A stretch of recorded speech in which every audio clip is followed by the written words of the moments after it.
call, please. Ms. Farr? Here. Mr. Adam? Here. Mr. Carbajal? Here. Ms. Wolf? Here. Mr. Lavanino? Here. Please join me in the Pledge of Allegiance.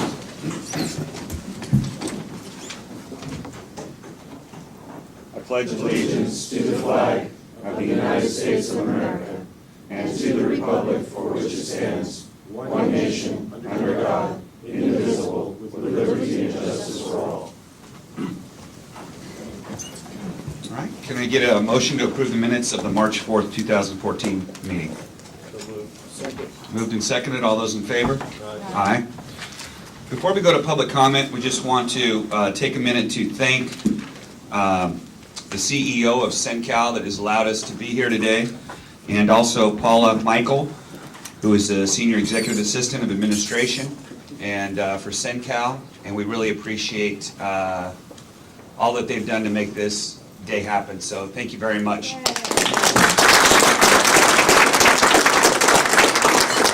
We appreciate the hospitality. And having said that, we also want to make the announcement that the bathrooms are down and to the right. And this is a secure facility, so we would appreciate if you don't wander around too much. No upstairs. No upstairs, absolutely. All right, so we will stay off the second floor. Thank you very much.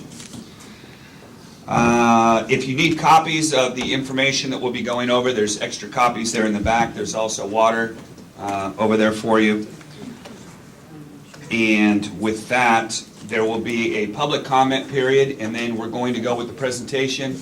And then if anybody has any comments on the presentation, we'll be having normal accepting comments from the public at that time. So with that, Mr. Allen, do we have any public comment? We have no request to speak. No request to speak for public comment. We will now go right into our departmental agenda, item number 1. Mr. Allen, can you please read it? Chairman Lavanino, members of the board, today's item is a working session to review budgetary trends, organizational priorities, unmet needs, and emerging issues impacting fiscal years 2014 through 16 budget development process. CEO Miyasato.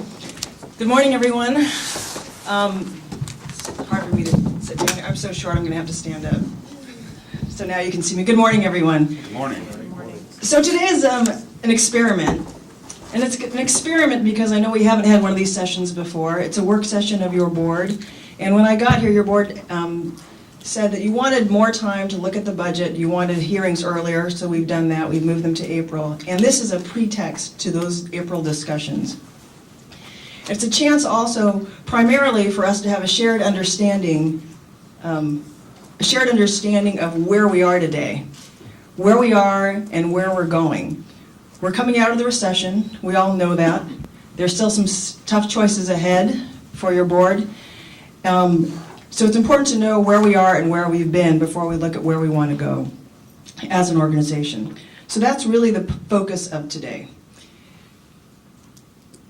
And these are questions at the end of the discussion that we've suggested for your board to think about. And what are the future areas of focus for us? And two, as we get requests coming in, and there will be many, how are we going to prioritize those requests? And here are some options to look at. So that's what we'll be discussing in the fourth part of our meeting today. And then what, if any, general direction do you have for staff? So that's the purpose of today.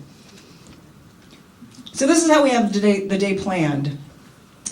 Basically in 4 parts. To talk a little bit about the past, where we've been, talk about where we are today, and then going into the future, we're looking at a revised 5-year forecast and looking at some of our unmet needs and major issues, and then getting to the board discussion.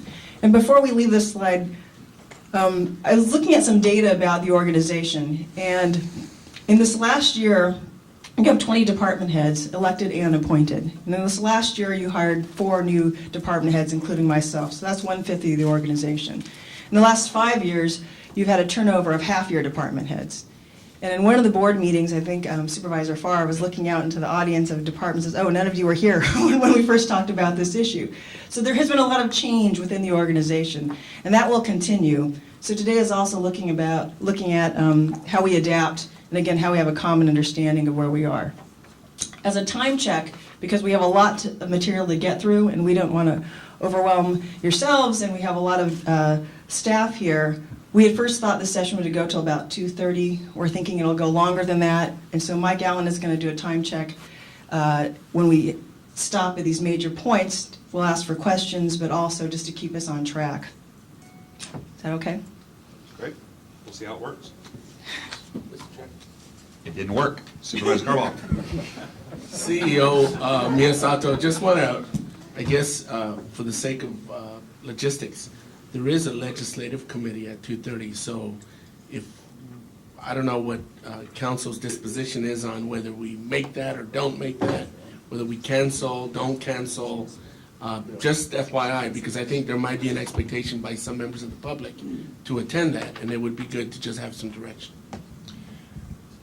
Chair Levinino, Supervisor Carp-Hall, the board has the opportunity, or the legislative committee has the opportunity of simply having its clerk, Mr. Bozanich, attend the meeting at 2:30 and announce that the meeting has been continued until the next regular session.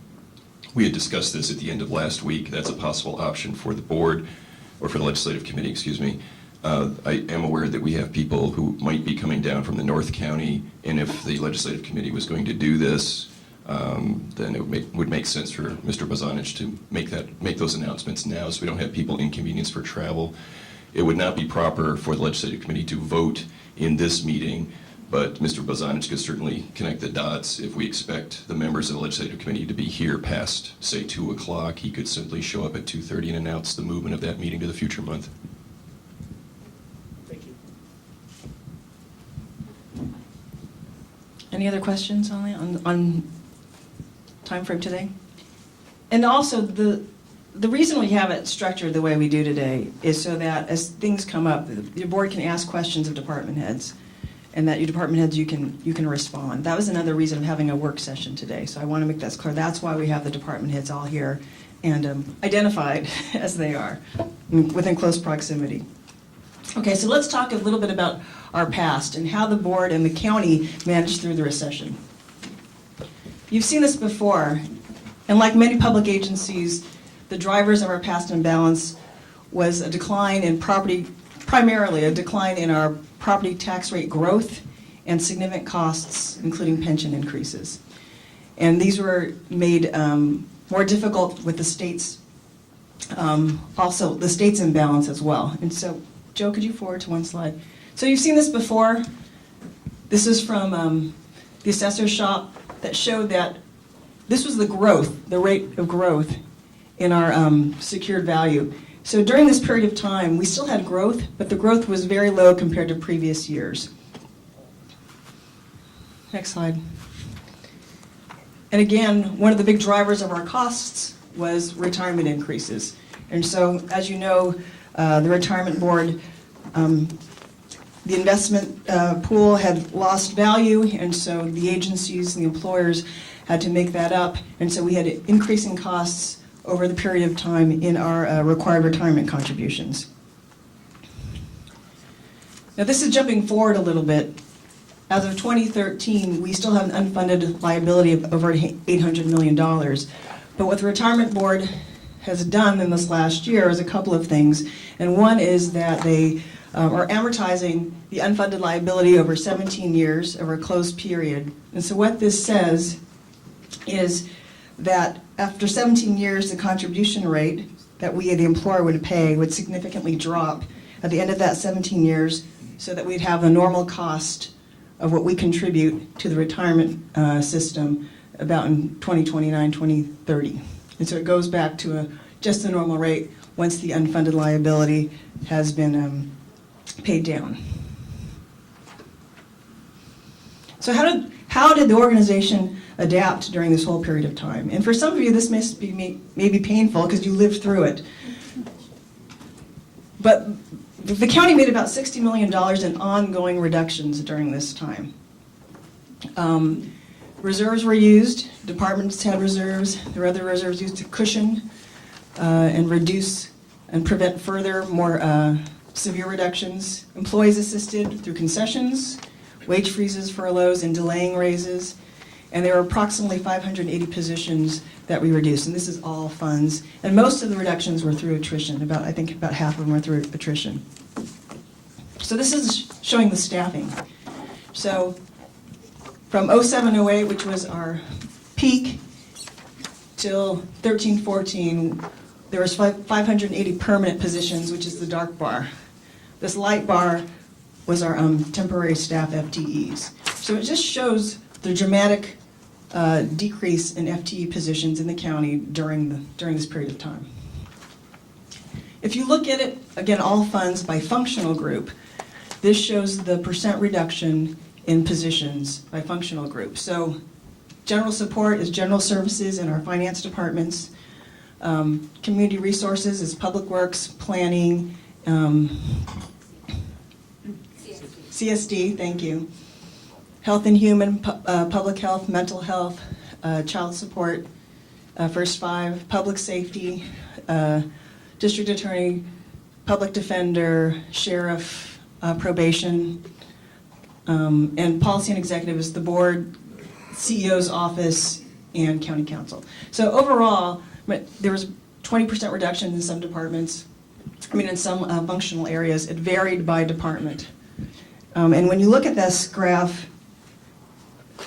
I looked back to see what departments took the biggest reductions, and it's masked a little in this, but P&D actually had the most reductions of, I think, 47% of the staff was reduced during this period of time. So again, how did the organization, how did the county adapt? The county is also very proactive in making changes to adapt during the recession.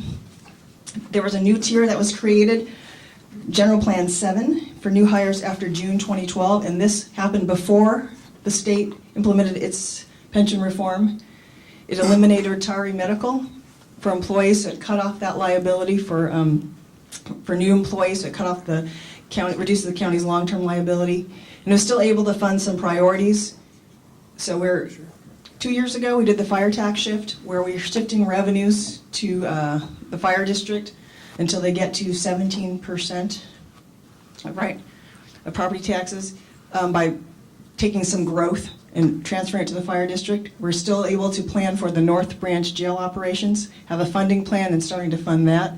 And the board was able to still increase the strategic reserve. So in 2011, it was 19.5, today it's about 24.5. And again, that reserve is meant to be sort of our rainy day fund, but also to be 8% of our operating revenues. All departments continued core services and programs, and we were still able to implement some very difficult mandates that the state and federal government had given to us. And this is also a testament to the county, but how we adapted. We continued to be financially strong and stable. In 2013, S&P, bond rating agency, affirmed our AA+ rating, and these were the reasons they stated in their reaffirmation. One was that we have a stable, growing economic base, we have very strong unreserved general fund balances, experienced management team, and strong financial policies and controls, and overall low debt limits. So that was hard to maintain during this period of time, and the county was still able to do that. We're going to go now on to talk about where we are with our workforce. Are there any questions? CEO Miyasato, so that's the end of the first segment. So, I didn't think we were going to kind of roll through it that quick, each one. So I think it would be good to go back to, if anybody at the board has any questions in one, and then also open it up. I think it's going to be a little bit easier for the public if we say, okay, instead of let's go through the entire discussion, and 3 hours from now go back and talk about slide number 1. So I think what we'll do is open it up also for the public, that if they want to discuss section 1, section 2, section 3, and section 4. So I'll bring it back to the board. I've got some questions, but if anybody else has questions at this point, Supervisor Carvajal. And if the public, the microphone will be over here, on this side over here. Mr. Allen will direct you, or Jacqueline, over by Jacqueline. So if there's questions or comments about anything that we've gone over so far, then just line up in that area there. And Salud's microphone is out of battery. There it is. You want to take? Do you want to take this one? There's a 3-second delay, Michael. There.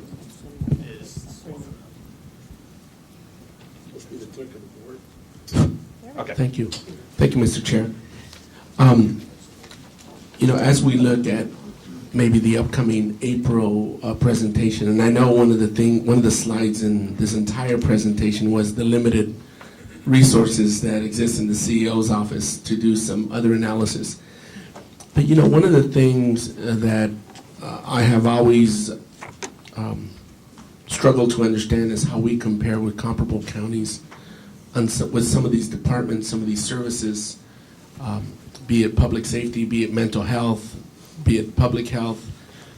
How do we compare in various numbers and statistics that might help us understand where we're ahead of the game, average, or not, dealing with the same kind of best practices or investments that other counties are doing? For instance, one of the things that has always come up is mental health. And again, to the extent that we could look at apples and apples versus apples and oranges, are we investing enough in mental health? Where are we over-investing? Where are we under-investing as it relates to the average baseline compared to other counties? And maybe in the future, that's something that I would hope, if we can, we could look at to just help us ground some of our perspective as we look at making decisions. Because I know that's important to me to kind of get a sense of where we fit in and where we might want to go in the future. I know we've invested quite a bit in public safety over the years. And now with the jail operations coming up, I think I have no idea whether we're at 70 now of our general fund going to public safety. So for me, it would just give me some perspective in the future. No, that's a great idea. In my former position, my former employer, we did that. We had a little bit more budget help, but we could certainly look at that. And right now, we're at 60% of our discretionary revenues is dedicated to public safety. 60%, is that correct? Yes. Very good. I have a question about the slide with the historic property value increases. And if we can go to that, and this probably go to Mr. Geis. But my question is, so every percentage point, I mean, this is, first off, property tax is what percent of our general fund? I mean, our general fund discretionary dollars are mostly driven by property tax. I've heard it's in the 90 percentile. Do we have that number? It's like 92, 93%? Taxes, and I have a slide on that. Oh, do you? Okay. So I guess my question is, this is just about everything for us. So for every percentage that goes up or down, do you know what dollar value is attached to that? So I mean the difference between 4%, 5%, 6%? Off the top of my head, I don't, but I can get back to you if Okay. I get some data. Okay. If I could, Yes. I don't have a microphone with me, but we have roughly. Yeah. Thank you. So roughly in our discretionary general funds, we have about $200 million, which is primarily taxes, and property taxes is the largest element. So if you increase 4% across the board, and that would be including other things, but primarily property tax, you might get $8 million then. If it's 4% on 200 million. Okay. That's not my question is, okay, so when we were at, let's say, the difference between an increase of 4% to the property tax and it goes up to 5%. I mean, like last year during budget, we came in with another, I think, $1.5 million, $2 million right at the very end because there was a change in the adjustment of what we thought we were going to get back.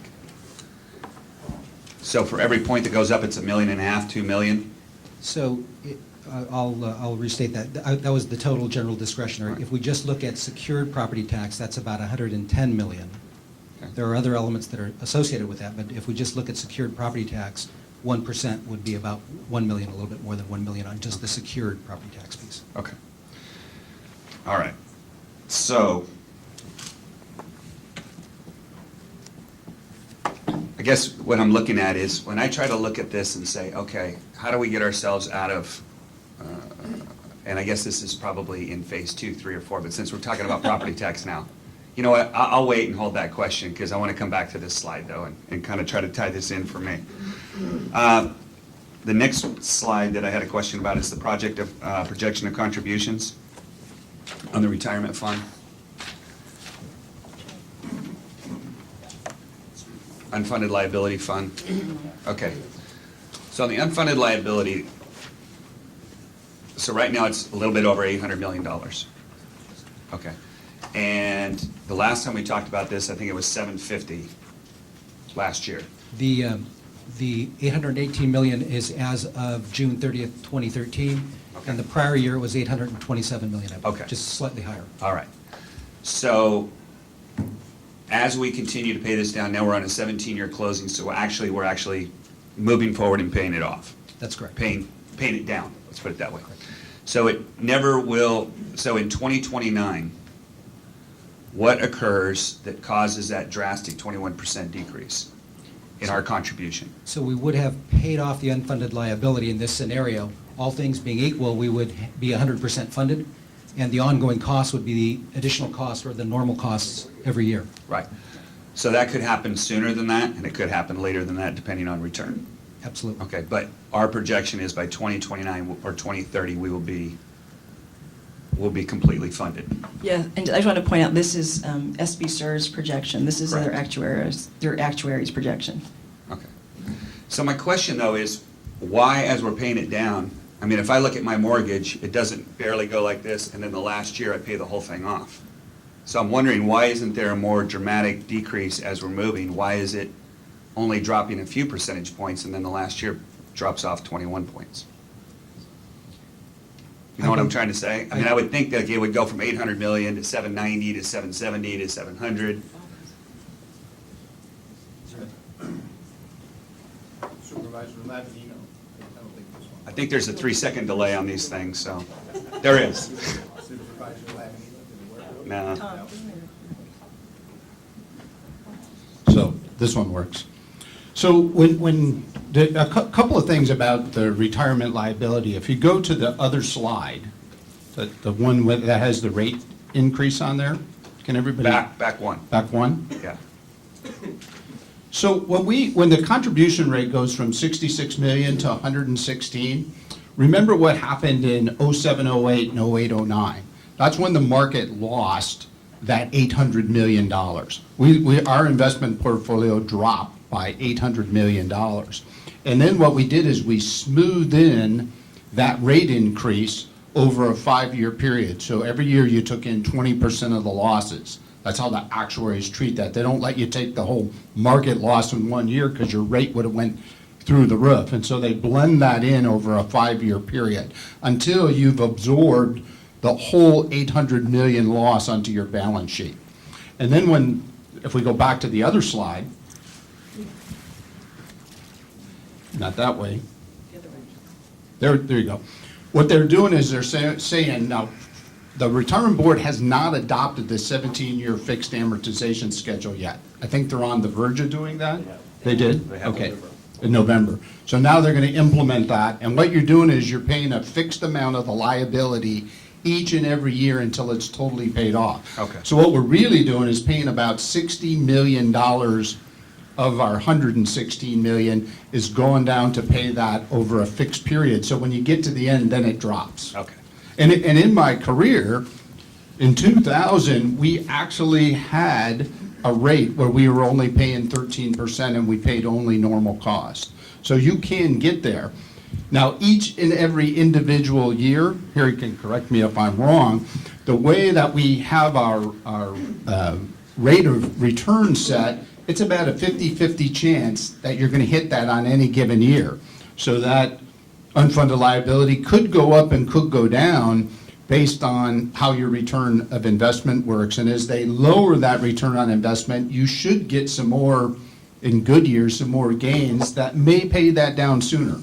Now, again, you could have another big loss year again, and it could spike up again on us, and you'd smooth that in over a 5-year period. But from their current plan, if everything stays equal, you get 7.5% a year, you're eventually going to pay that off. And that would be a nice thing because it's nice to pay normal rates than the unfunded piece. Does that make sense? Yeah, and if I'm here in 2029, I'm going to be very happy, but, yeah, I get it. Okay, very good. That explains why it dropped suddenly. So, are there any other questions from the board? Oh, okay, Supervisor Adam? Well, you know, we talked a little about context for budgeting here, and one of the things that I've always felt is important for context for budgeting would be a balance sheet. And, you know, can Mr. Geis tell us why we don't have a balance sheet here? Supervisor Adam, typically, we do have a balance sheet at the end of the year in the county's financial statements. So that's where the balance sheet exists today. And, you know, in the past, some of the things that you would like to see on the balance sheet are not there, including, you know, GASB 68 is now going to require us to put this liability on the balance sheet, so it's going to start showing up. However, typically in the budget process, you really don't see a balance sheet being used. You don't see the budget is based on, well, what's next year's appropriations going to be or for the next 2 years. It really doesn't focus on, and it never has, the County Budget Act on, well, what are all those other liabilities that we have out there? Now, you can see with retirement, your board really has addressed, and the retirement board has addressed how we're going to pay down that liability on some very reasonable methods. The other things you'd like to see on the liability that on the balance sheet are, you know, what's the deferred maintenance? And I get what you're saying there. Where does that number show up? But also on the balance sheet, we don't mark our buildings to market value either. And so, you know, that piece is missing. So, Well, you really can't, because you can't liquidate them. well, you can mark them to market if you would like. Well, you're giving yourself sort of a unreasonable leg up if you're going to count all the things as if you could liquidate them. I mean, to me, it's sort of a total list of the things that you could liquidate reasonably versus the debts against them. Because you can't sell the roads. You can't sell the administration building. So, you know, what do you have that you could sell, you know?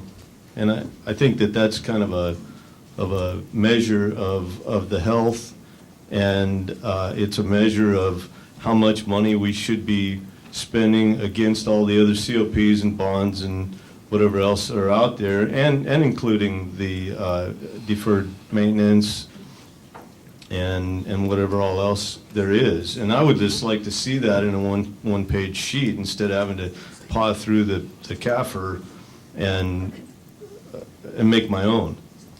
I guess the only answer I have to that's a pretty sophisticated, you know, it depends on the standards that you adopt, a descent, you know, we're getting into that on Measure M. It's what are the standards? How much do you accept obsolescence of your infrastructure? Should you be accepting obsolescence of your infrastructure? And that's kind of what we've done in the past. It's easier to fund other programs than look long. And, you know, I think the board's doing a good job of measuring PCI and FCI and moving in that direction. And I think we're all hearing what you're saying. It's let's better manage our assets. Let's better look at the condition of our assets. And, you know, if I can think of a way to do a balance sheet, we'll keep working on that for you. Okay, that'd be great, because I think it's really important to have that as context. And if you're running a household and you know that you've got a lot of debt, then you may not feel so free to spend. And if you are running a household that doesn't have any debt, then you're going to feel much more free to spend. So I think that's the reason to provide that as context for the whole budget process. Go to Supervisor Farr and then Supervisor Carbajal. Thank you, Mr. Chair. Could we go to slide 12? It's the change in FTE all funds by functional group. Yeah, right there. Thank you. You know, I just wanted to highlight this slide because I think for most of us in the room, you know, we were at the county when we had to make these really tough decisions about reducing staff. And clearly, as we can see from this chart, it was not done evenly across the board. And of course, for health and public assistance, so much of that money, the vast majority of that money, comes from other sources, and the county's match is small, and it just wasn't cost effective, nor did we want to hurt our public health departments in any way. So that, that is low. Public safety is, percentage-wise, half of what the other departments took. Still extremely painful, as we know, with the sheriff's department being such a large department. But I think as we move forward, I'm really going to keep in mind those departments that have taken the biggest hit. Not so much policy and executive, and the CEO probably doesn't maybe want to hear that, but general government support, our financial departments, and the community resources, planning and parks, general services. And I think that we have seen that as we've had more discussions about county maintenance and all of that. So was not an even across-the-board percentage cut, and I think it's going to be really important to remember that if times get better and we have an opportunity to supplement again. Thank you, Mr. Chair. Thank you, Mr. Chair. I always feel I have to provide a different perspective than at least my colleague, Mr. Adam. I think there is the California Budget Act that I would appreciate if maybe Mr. Geis could elaborate a little bit more of, because I hear the balance sheet argument that I think my colleague throws out on occasion. And yet I heard that a balance sheet includes all liabilities and assets. But yet I'm hearing, yeah, but include all the liabilities but not the assets, because it's not unrealistic because you can't liquidate the buildings. I think you can't have your cake and eat it too. And I wish it was easier that government and the private sector were apples and apples. But the fact of the matter is it's not. It is not. I think there's a lot that can be learned from the private sector that could really benefit better systems in government. And I think we should always look for continuous process improvements. But I think the reality is that if government is not the private sector, and the private sector is not government. And I think we need to come to terms with that reality. Doesn't mean you can't borrow some good best practices that can be incorporated into government. But it's just so unrealistic to take this balance sheet approach and then say, oh yeah, but don't do what we do in the private sector in terms of the value of the assets because you can't liquidate them. It's mind-boggling that we want our cake and eat it too. So in conclusion for me, Mr. Chair, I would like Mr. Geis to maybe elaborate what the California Budget Act stipulates, because if government was meant to have a different type of framework in our accounting and finance, then we would have that. And why isn't that we have taken a different approach? What does the Budget Act require or not? And is this typical of government or not? Supervisor Carbajal, members of the board. I just think the California Budget Act is geared to look at what are we spending this year and what are we going to spend next year. That's really the legal requirement your board has, is how are you going to spend your appropriation authority? And it's as simple as that. And then you got to look and say, well, what's the financing sources that are going to meet that appropriation authority? That's pure and simple how it works.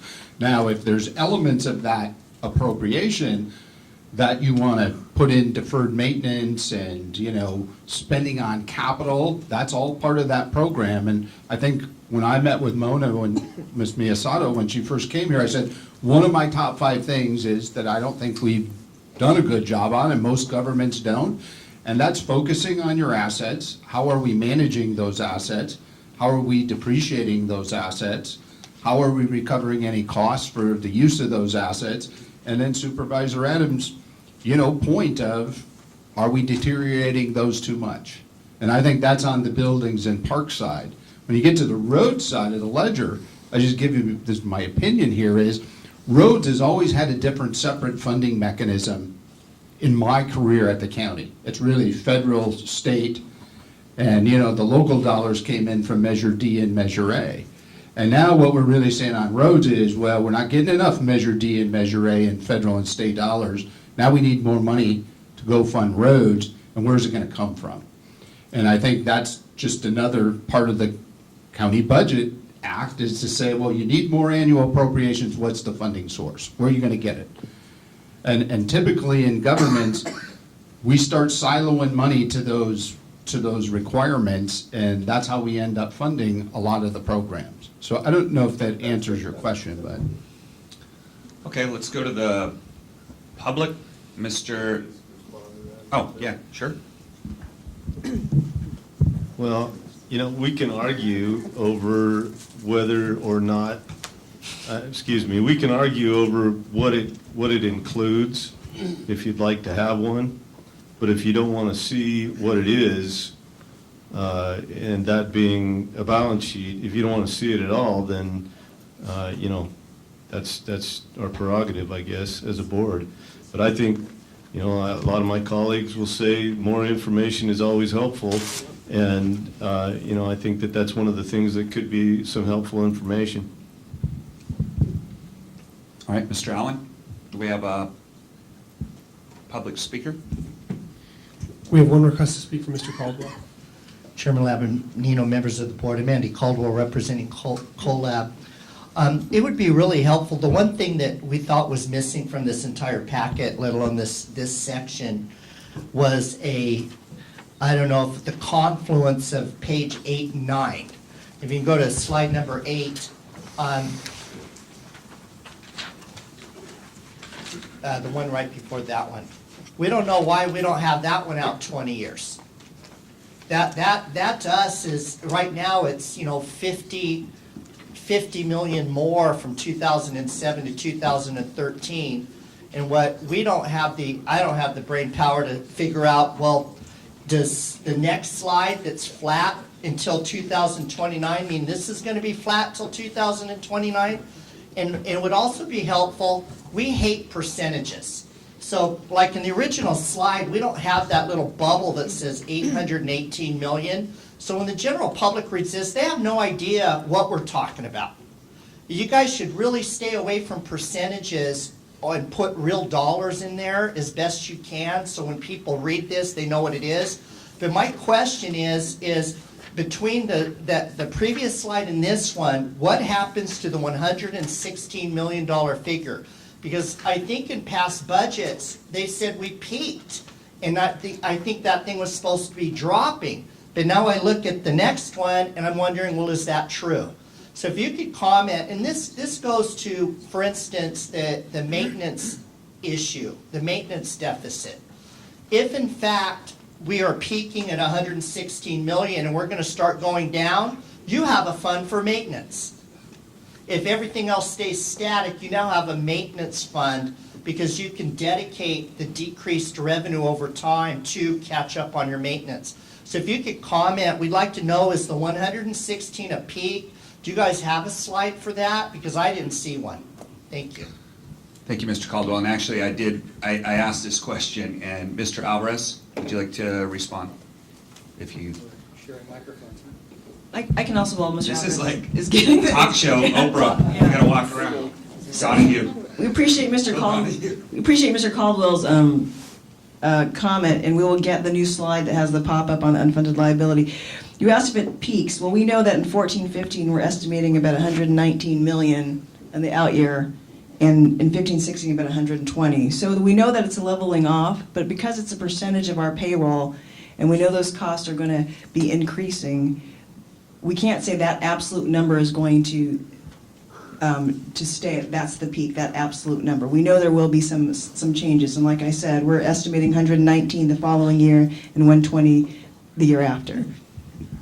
Yeah, and I would add to that this again was a schedule from the actuary. So what it does display though is that when we say are we at our peak, and as a percentage of county contribution, yes we are at our peak. This says we're at 39% in this year, and you can see it's trailing down for the county contribution. So we do feel that we're at our peak. It will be adjusted by, for instance, we've hired a lot of new staff related to the Affordable Care Act. That will increase the absolute dollars, but as a percentage, it will be going down. Okay. All right, so are there any other comments from the public? If not, we will move to section 2. Come on. So, Section 2, Jerry Muth from our HR department will be talking about some statistics about our workforce, and Jerry's sitting behind you just as an FYI. Good morning. We're going to talk a little bit about, is that working? Okay. We're going to talk a little bit about what the workforce looks like as a result of the concessions and the downturn in the economy over the last few years, and then also look at some of the challenges and opportunities that we'll have in the coming 5 years. So if we look at our workforce today, we'll find that it's been reduced because of the downturn in the economy and our budget challenges, and it's resulted in our existing staff in many cases taking on greater workloads, but also some programs being eliminated or reduced, and probably some efficiencies as well. When we look at our current workforce, we have a combination of millennials, Generation X, baby boomers, and traditionalists. And I thought it was interesting to share with you that when we're talking about the millennials, these are individuals that range in age from 15 years old to 34 years old, and they are 22% of our current workforce. With the Gen Xers, those range in age from 35 to 49, and they're 41% of our current workforce. Baby boomers are 50 to 68 years old, and they're 36%. And we have 1% that are considered traditionalists, and those are 69 years and older.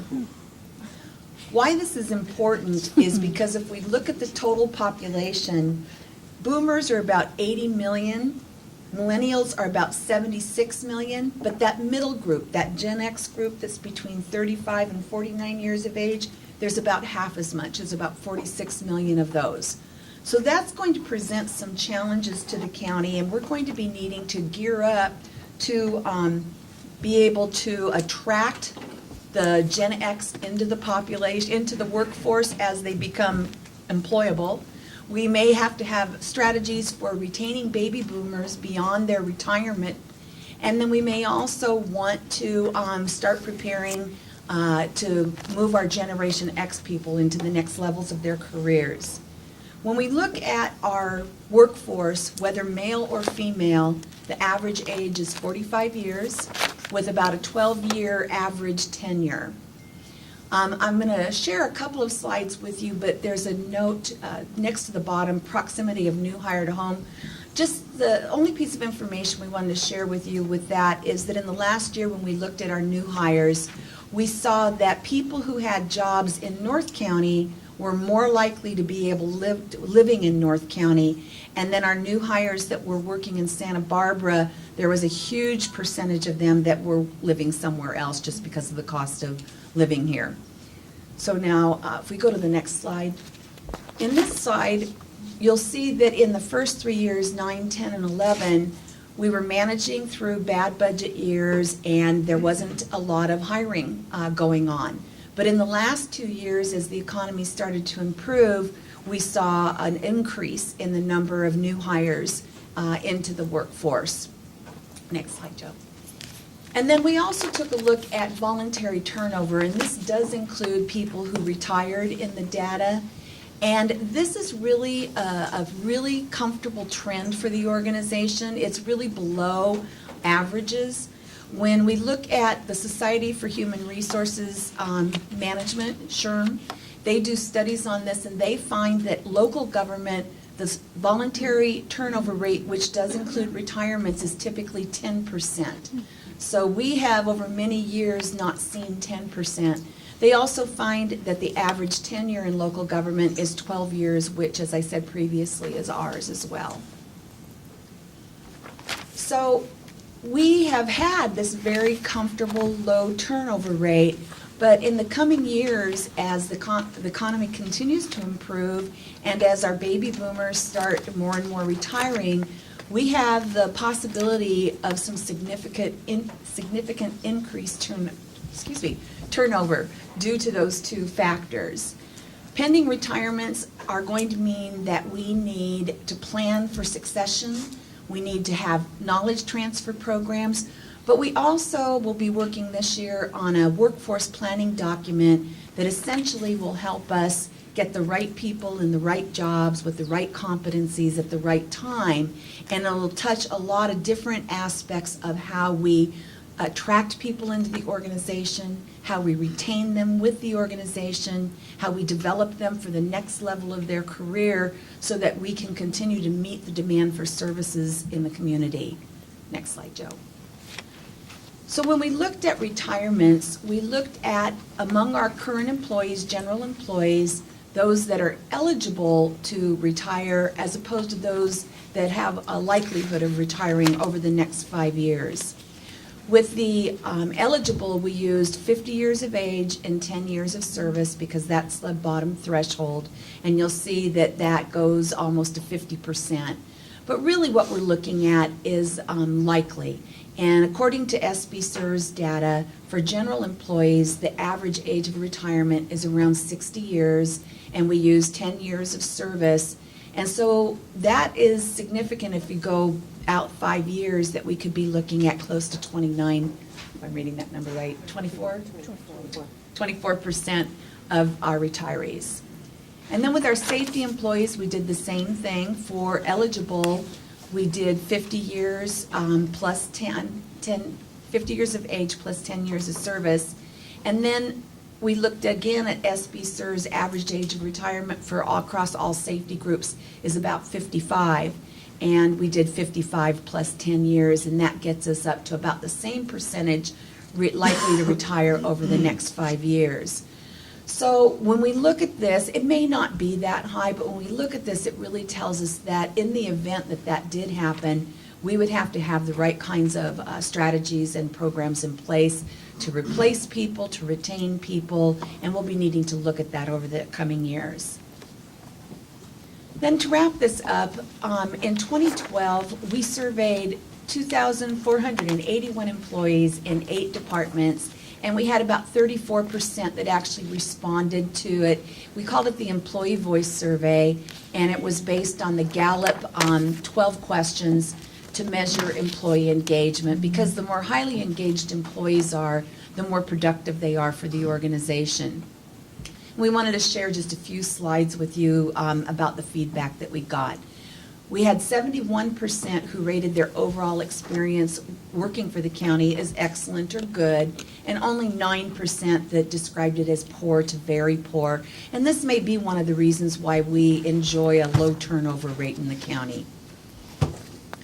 We also asked employees and gave them the opportunity to share the 3 things, the one thing they liked most about working for the county.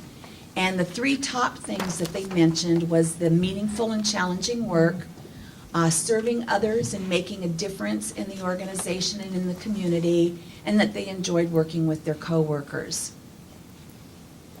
We also asked them what was the one thing the county could do to make their job, help them do their jobs more effectively. And they gave us feedback that they would encourage improving the quality of supervisors and managers, that they would like to see increased staffing levels or a change in the organizational structure to be more effective. And then, of course, increasing compensation and benefits came up a lot in those. As a result of all the feedback that we got from these surveys, we held focus groups, and we've launched 5 different strategies over a 2-year period to address some of the issues that was brought forward in these surveys. And that concludes my presentation, unless there's questions. Thank you, Jerry. I have a question. The slide on regular new hires by year, that dramatic increase, those the ones associated with the Affordable Care Act, or most of those? In 2013, it was attributed to, I think, about 75 to 80 new positions in social services that was for the Affordable Care Act. Okay, thank you. So that's about half of the growth. Okay. Thank you. Anybody else have any questions? Supervisor Adam. If you know, Jerry, is a 34% response rate pretty good, or is that kind of normal, or? Yeah, that's pretty good. I mean, we always like more, but 34% gives you a good flavor of what the consensus is. Okay, yeah, I just wanted to know if normal is 78% or something, and. No, Okay, perfect. I believe, I'm not a big statistics person, is that they typically say you need to get at least a 10% response rate. Any other questions from the board? I think we'll finish up 2 before we go to the public. So there's another portion of Section 2. So kick it back to the CEO. Okay, so next we're going to talk about the current state of the county, where we are today, and we'll be looking at our revenues and expenditures. But before we do that, we're just going to talk about a couple of things on the state level. So what we're seeing at the state level is that we have a balanced budget with a surplus. We have investments in schools now targeted to occur. They are making one-time infrastructure investments, setting aside rainy day funds. The risk of reliance is now acknowledged, and they have the temporary revenue increases that go boom to bust cycles, so they're trying to build up some rainy day funds.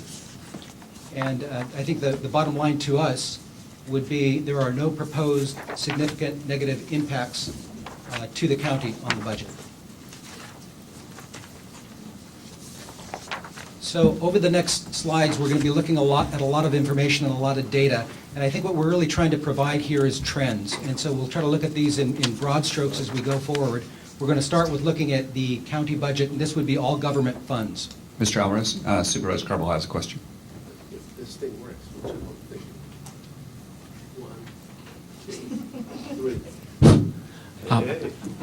3. Tom, you said there's not going to be any impact on the county from our understanding of the state finances, but are we still grappling with that medical affordable care challenge that we were confronted with that I think we were trying to fix, and did we fix that? And is there still lingering liabilities from that?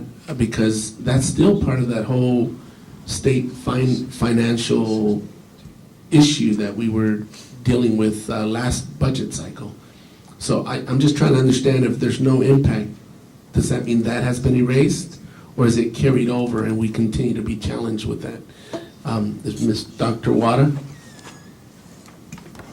Thank you. Chair Lavigno, Supervisor Carbajal.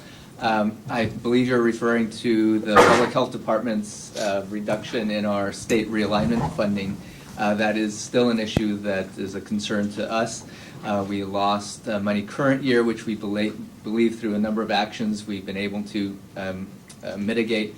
However, starting next year, we have a $7.3 million decrease in our realignment.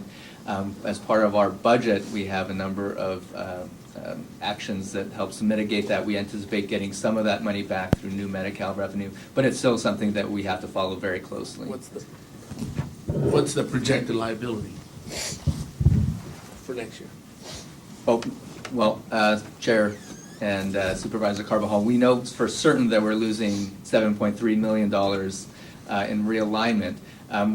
The budget that we're going to be proposing has some assumptions, for example, related to how much new Medi-Cal we're going to be bringing into the Public Health Department. That's going to be based on enrollment figures. That's something that we're still looking at because we're only a couple months into the Affordable Care Act. So we're going to propose a balanced budget, but again, it will have some assumptions that will be included there. I just want to make sure I'm correct in my understanding. So despite the hit of $7 million plus, am I hearing correctly that based on certain assumptions, you will be projecting a balanced budget despite that hit? Chair and Supervisor Carbajal, that is correct. That's the budget that we're developing Great. now. Thank you very much. That's music to our ears. So. Terry wants to weigh in on this as well. I was just going to remind the board, so when departments are preparing their budgets now, they'll be sharing more detailed information with you in a month. And I think all the departments strive to prepare a balanced budget to present to you. It's really the choices within that balancing that will be for your board to review and look at. Good. All right, back to Mr. Alvarez. Okay, so this is, as we said, all county funds, all county government funds. And so it's primarily the general fund, and these special revenue funds are the largest players in this. You can see from point to point, it's an increase of about $102 million over this 9-year period, which is about a 14.4% growth, or a little bit less than 2% per year. So that's what we're seeing overall. And it's fairly steady. There's one outlier right here. It bumps up a little bit. There are a couple of unusual items that occurred in that year. Mental health had a large reimbursement of about $5.5 million and some other grants and contributions. We go on to the next slide. So here we often talk about taxes and how important our tax revenue is, particularly to our general county revenues.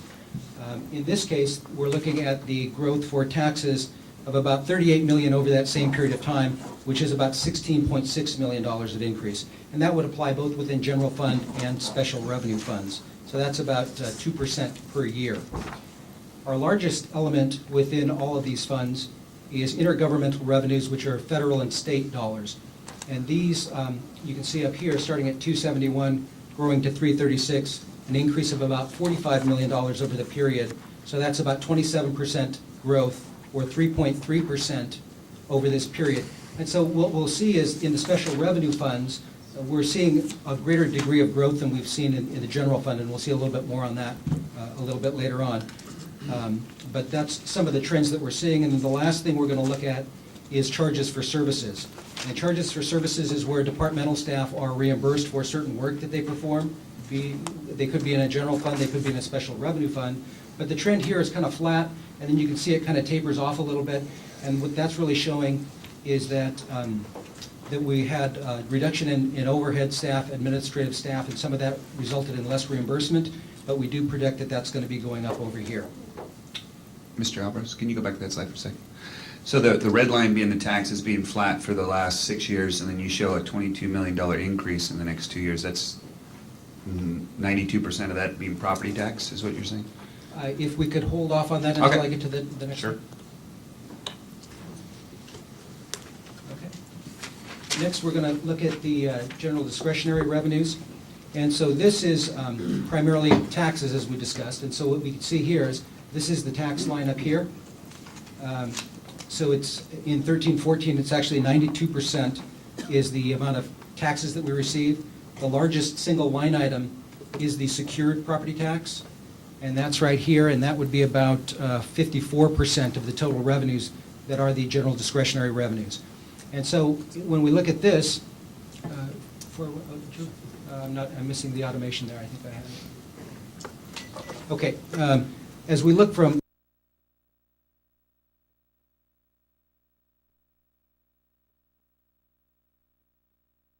and so what that is only about 0.35% growth per year.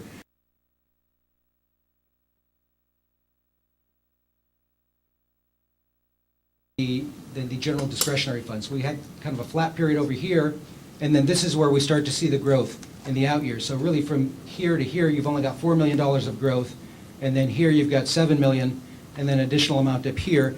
And this really follows slide number 7 that we were looking at. That was the assessor's graph of the growth in secured property taxes, where we saw from 7-8 it really declined through 12-13. Then it wasn't until 13-14 that it started to pick up, and it actually picked up 4.3% in that year. So that's what we're starting to see with the growth in taxes over here and over here. You can see there was actually a little dip here, but that's what's causing this increase. And when we grow 4%, keep in mind that 25% of the growth will go to the fire tax shift, so that it won't grow the full 4%. Next, we're going to look at the sales and transient occupancy tax. And so what we see here is that we've got this decline here, and the bars that we're looking at are the sales tax, the line is the TOT, so because they were so close and they kind of mirror each other, we just showed the amounts for the sales tax. But what you can see, the trend is downward through 9-10, and then we start picking up again. And then when we get out here to 12-13, that's when we had the change after the 10-year period with the Goleta revenue neutrality agreement. And with that, the sales tax dropped from a 50% sharing for the county to a 30% sharing, and with the TOT, it went from a 40% sharing to a 0. And so during this, we estimated the loss of revenues there at about $2.6 million, roughly evenly spread between the two sources. And so that's accounting for the drop here. So had it not been for that, we would have seen a kind of consistent growth here. Next, we'll look at the special revenue funds. So these are the revenues for the special revenue funds, and you can see that in 13-14, it's $439 million. So by comparison, when we looked at all government funds, that's actually about 56% of total revenues, so really the largest element in here. And this, again, would be primarily federal, state, and also tax dollars that are going towards the various departments that we've shown here at the bottom. And we'll be looking at each of those, but overall what we're seeing is about $83 million in growth from point to point, which is about 22% or almost 3% per year. So much greater, stronger growth in this area than we have seen in the general revenues. As we look at our first element, this is the Department of Social Services, and so they are the largest of the group, and they represent about 34% in 13-14. You can see they started at $111 million, growing up to about $155 million. That's about a $45 million increase, and that's about a 40% increase, and that is the largest increase that we've talked about. That would average about 5% growth year over year. And if I could point out here, you can see this is Affordable Care Act starting to kick in here, and that's the largest part of the increase there. Next, this is public health, and we've seen in public health, what we're going to see is a couple more of the departments are going to very closely align to this, so we don't have all the numbers here, but I'll tell you the starting point here for public health is $68.7 million. Going out to the end point, it drops to about $57.7 million. So from here to here, public health is projected to lose about $11 million in revenue. So how they've been, and some of the drivers here, as Dr. Wada just indicated, with the realignment loss is one of the factors. The other factor is there are other providers of Medi-Cal services, not just the county, and so some of the Medi-Cal clients have been reduced in the recent years. And so that's why, as we've seen in the last couple budget cycles, and in the coming budget cycles, public health is talking about efficiencies and sizing clinics appropriately. So that's what we're seeing with this downward trend in here. The next element we're looking at is mental health, and you can see that they follow public health very closely to about here, and then they start to separate in the years over here. So with mental health, they have, tied to the Affordable Care Act, they'll have an increase in Medi-Cal clients. So their penetration rate of Medi-Cal participants is projected to increase by about 10% next year. They'll also have, for the new Medi-Cal clients that are coming in under the Affordable Care Act, they'll have an increased reimbursement from federal sources. So instead of getting reimbursed 50%, for these new clients, they'll get reimbursed 100%. So the overall reimbursement rate is going to increase about 20% overall across the department is the projection. They also have increasing MHSA funds that are projected, and they also have a new grant that they've just received. So that's accounting for the increase that we're seeing over here. This one is very hard to see, and I apologize for that. This is Public Works, and it goes pretty close to the public health line. I think from point to point on Public Works, it starts at about $55.8 million, and it ends at about $58 million. So pretty steady over the period. If we look at the period from 9-10 through 13-14, it was about $65 million to about $63 million. So pretty steady growth. It is projected to go down. However, I think funding in this area kind of comes in spurts. I know we just recently received a grant that is matching dollars with. We contribute about $900,000, and the federal match is about $3.5 million. So that'll give us additional funding as we go forward here, and those things hopefully will continue to arise from time to time.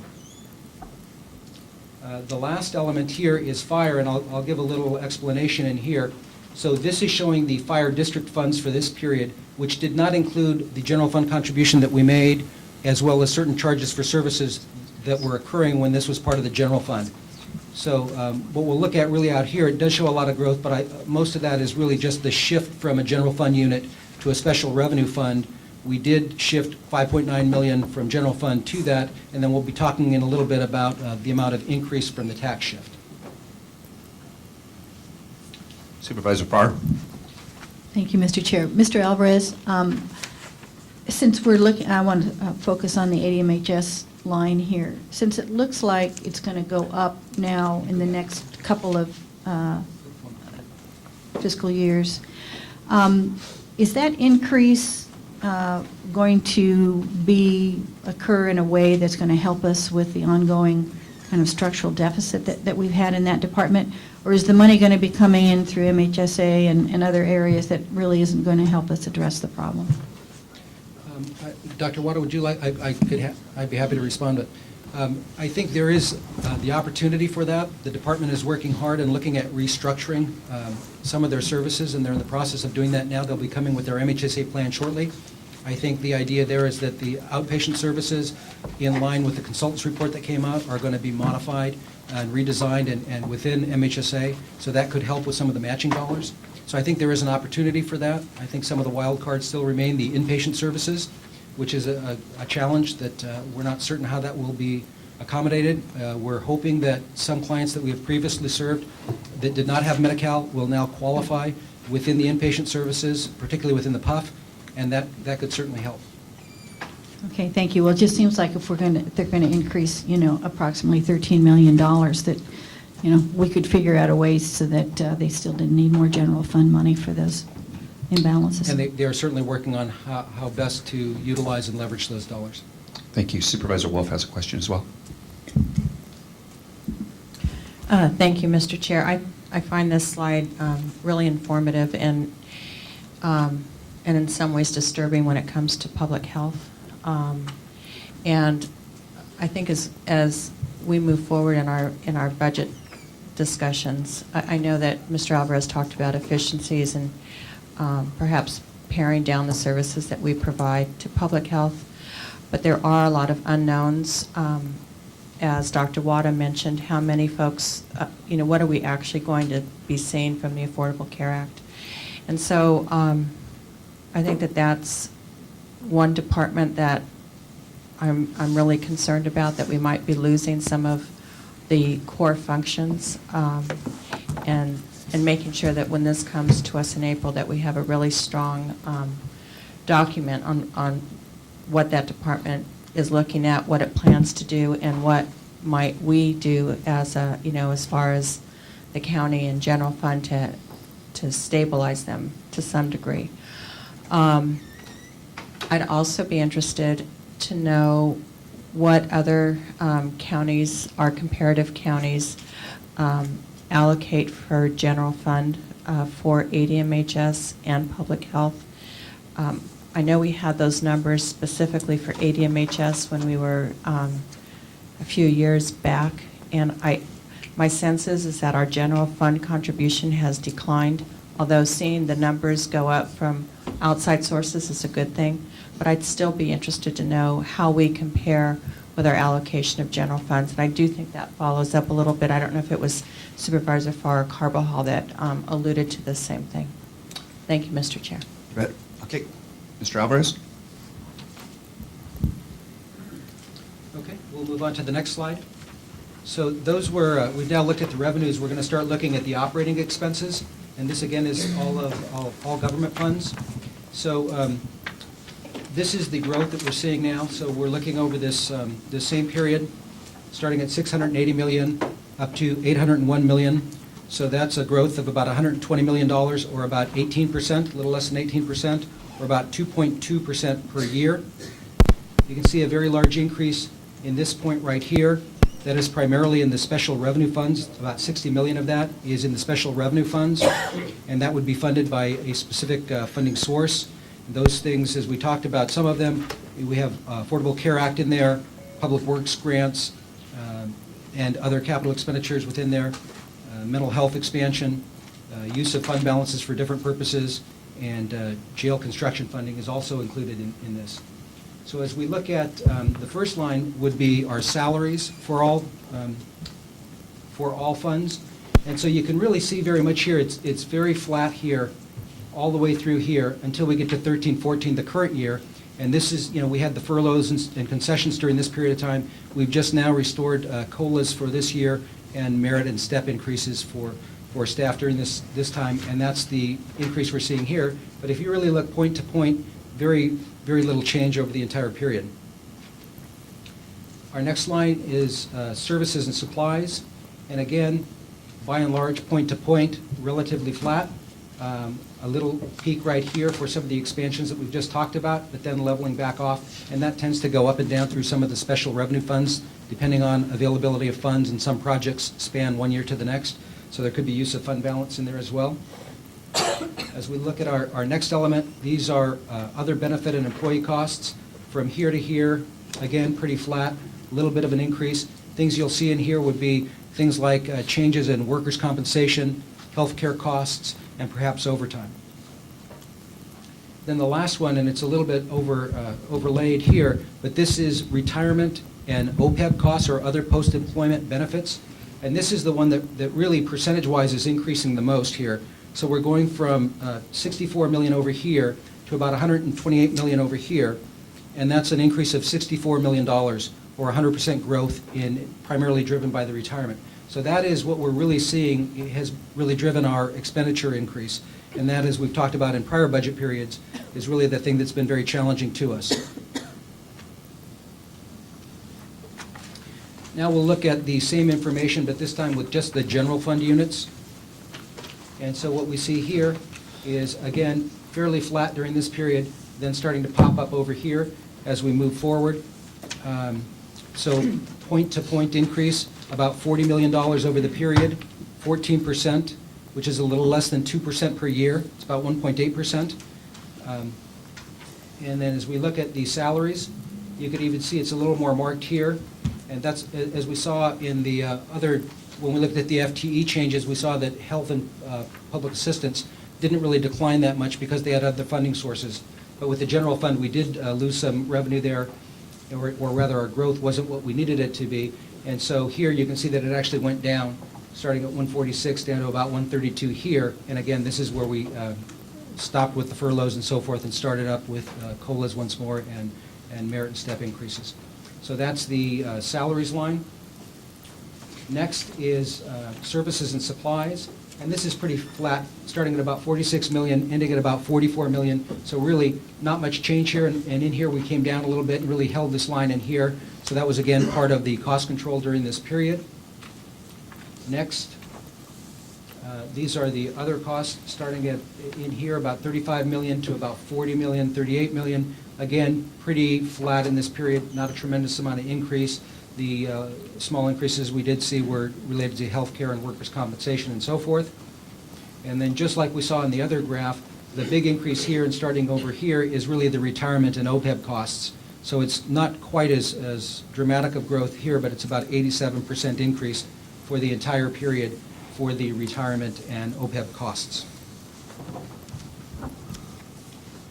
So that's a look at some of the trends that we're seeing. So now as we move forward to the future, I'm sorry, Supervisor Lavanito, did you want to stop here or did you want to continue on?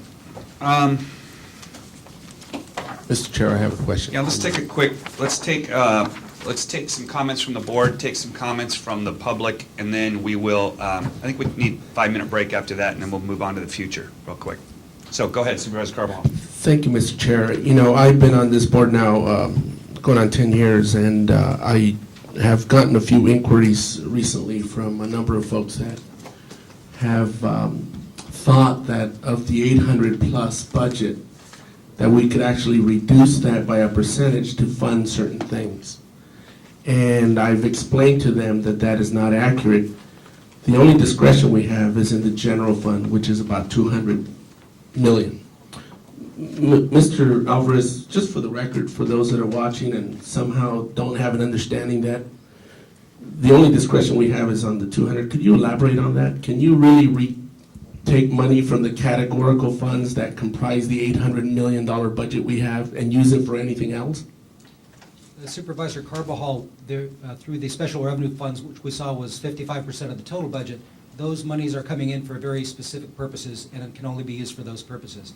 So, for instance, in public health, the realignment funds that they get are to be used for public health.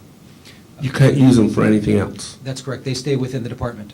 Okay. And the true discretion is in the 200, more or less, $1 million that we have that comprise the general fund? We call that the general discretionary revenues, the property taxes and TOT and sales tax. Those can be used as the board sees fit, but the balance are restricted to use within the area that it's given for.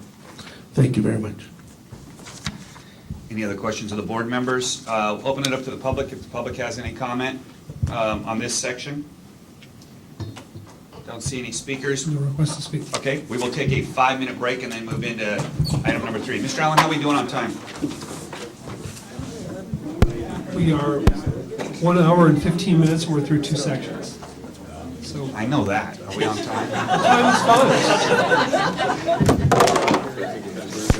Section 3 is going to be a brother. About lunch? Serving lunch to everybody, and it'll probably be here in about a half hour. So we'll try to get through item 3, which I doubt it's going to happen because this is where all the meat and potatoes is, but we will see how we do. Andy Caldwell is allowed seconds, you said? All right. He has to eat in 3 minutes, though. So. All right. We're going to start number 3, the future. Okay, so as we look to the future, moving forward, 14, 15 and beyond, we'll take a look at what our forecast is, then we'll talk about some of our unmet needs and other issues.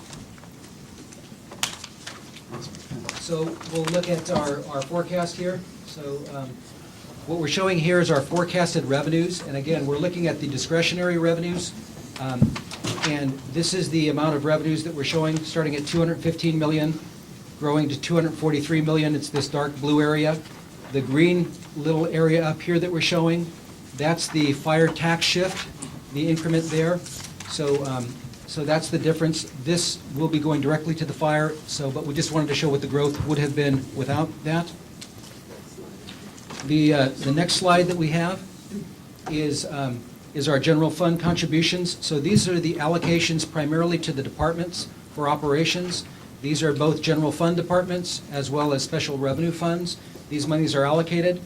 Other things that are allocated within there include contributions to the strategic reserve, contributions to the contingency fund, and then we also have some maintenance contributions towards deferred maintenance projects within roads, parks, and general services. So that's our baseline there. The next thing we're going to look at is our salaries and benefits. So based on the agreements that are in place and the estimations that we're using for other agreements that are not finalized yet, we're seeing 3.1 million in the 14-15 period, so that we've already got that commitment existing, and then growing further out here. The next item that we'll overlay on top of this is the incrementally increasing amount of general fund that we're setting aside for the jail operations fund. And so you can see that takes up most of the amount that we have available for funding here, but it does grow in the out years. We'll be looking at these, I'll call them spreads or unallocated revenues in a little bit, but here there's about $400,000 left, and as we get further out to here, there is about $12.1 million that will be available. And there is also a certain amount of one-time revenue that we'll be talking about just briefly here and again a little bit further. But we project that in 14-15 there's going to be about $7.1 million of one-time revenues that would be available, and 7.1 million. And in 15-16, excuse me, about 4.7 million. Okay? And then, so with that, I'll turn it over to Terry. Supervisor Wolf? Can you just, Probably need a microphone. you just do a quick breakdown of that 7.1 million one time? Yeah, there's basically 3 elements that are generating the one-time revenue for the 14-15 year, and that's, as we recently discussed, the PILT, or property in lieu of tax, that we just became aware of recently. It was not included within the projections that we had done at that point in time. That was a little over $1.7 million that we've identified in there, and because of we've received it for many years, but it seems to be very tenuous from year to year, so we've not looked at that as ongoing. We're conservatively looking at that as one time at this point. Also, there's with the salary increases, we are drawing down a fund balance from the concession savings to pay for some of those salary and benefit increases. That's contributing towards that. There's also projected increase in cost allocation plan revenues, also known as A87 allocation, of about $2 million in 14-15, which is projected to decrease the following year. And so we're looking at that as one time so that we don't allocate that as ongoing funds and then not have the funds available as we get there.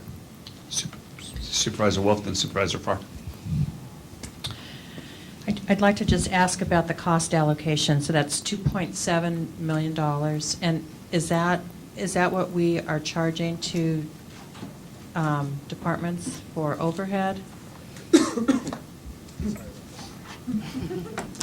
So, yes, so The amount of $2 million is the increase from 13-14 to 14-15. So we're viewing that increase as probably not permanent. The projection is that the following year it's going to go down by about $1 million or $1.2 million.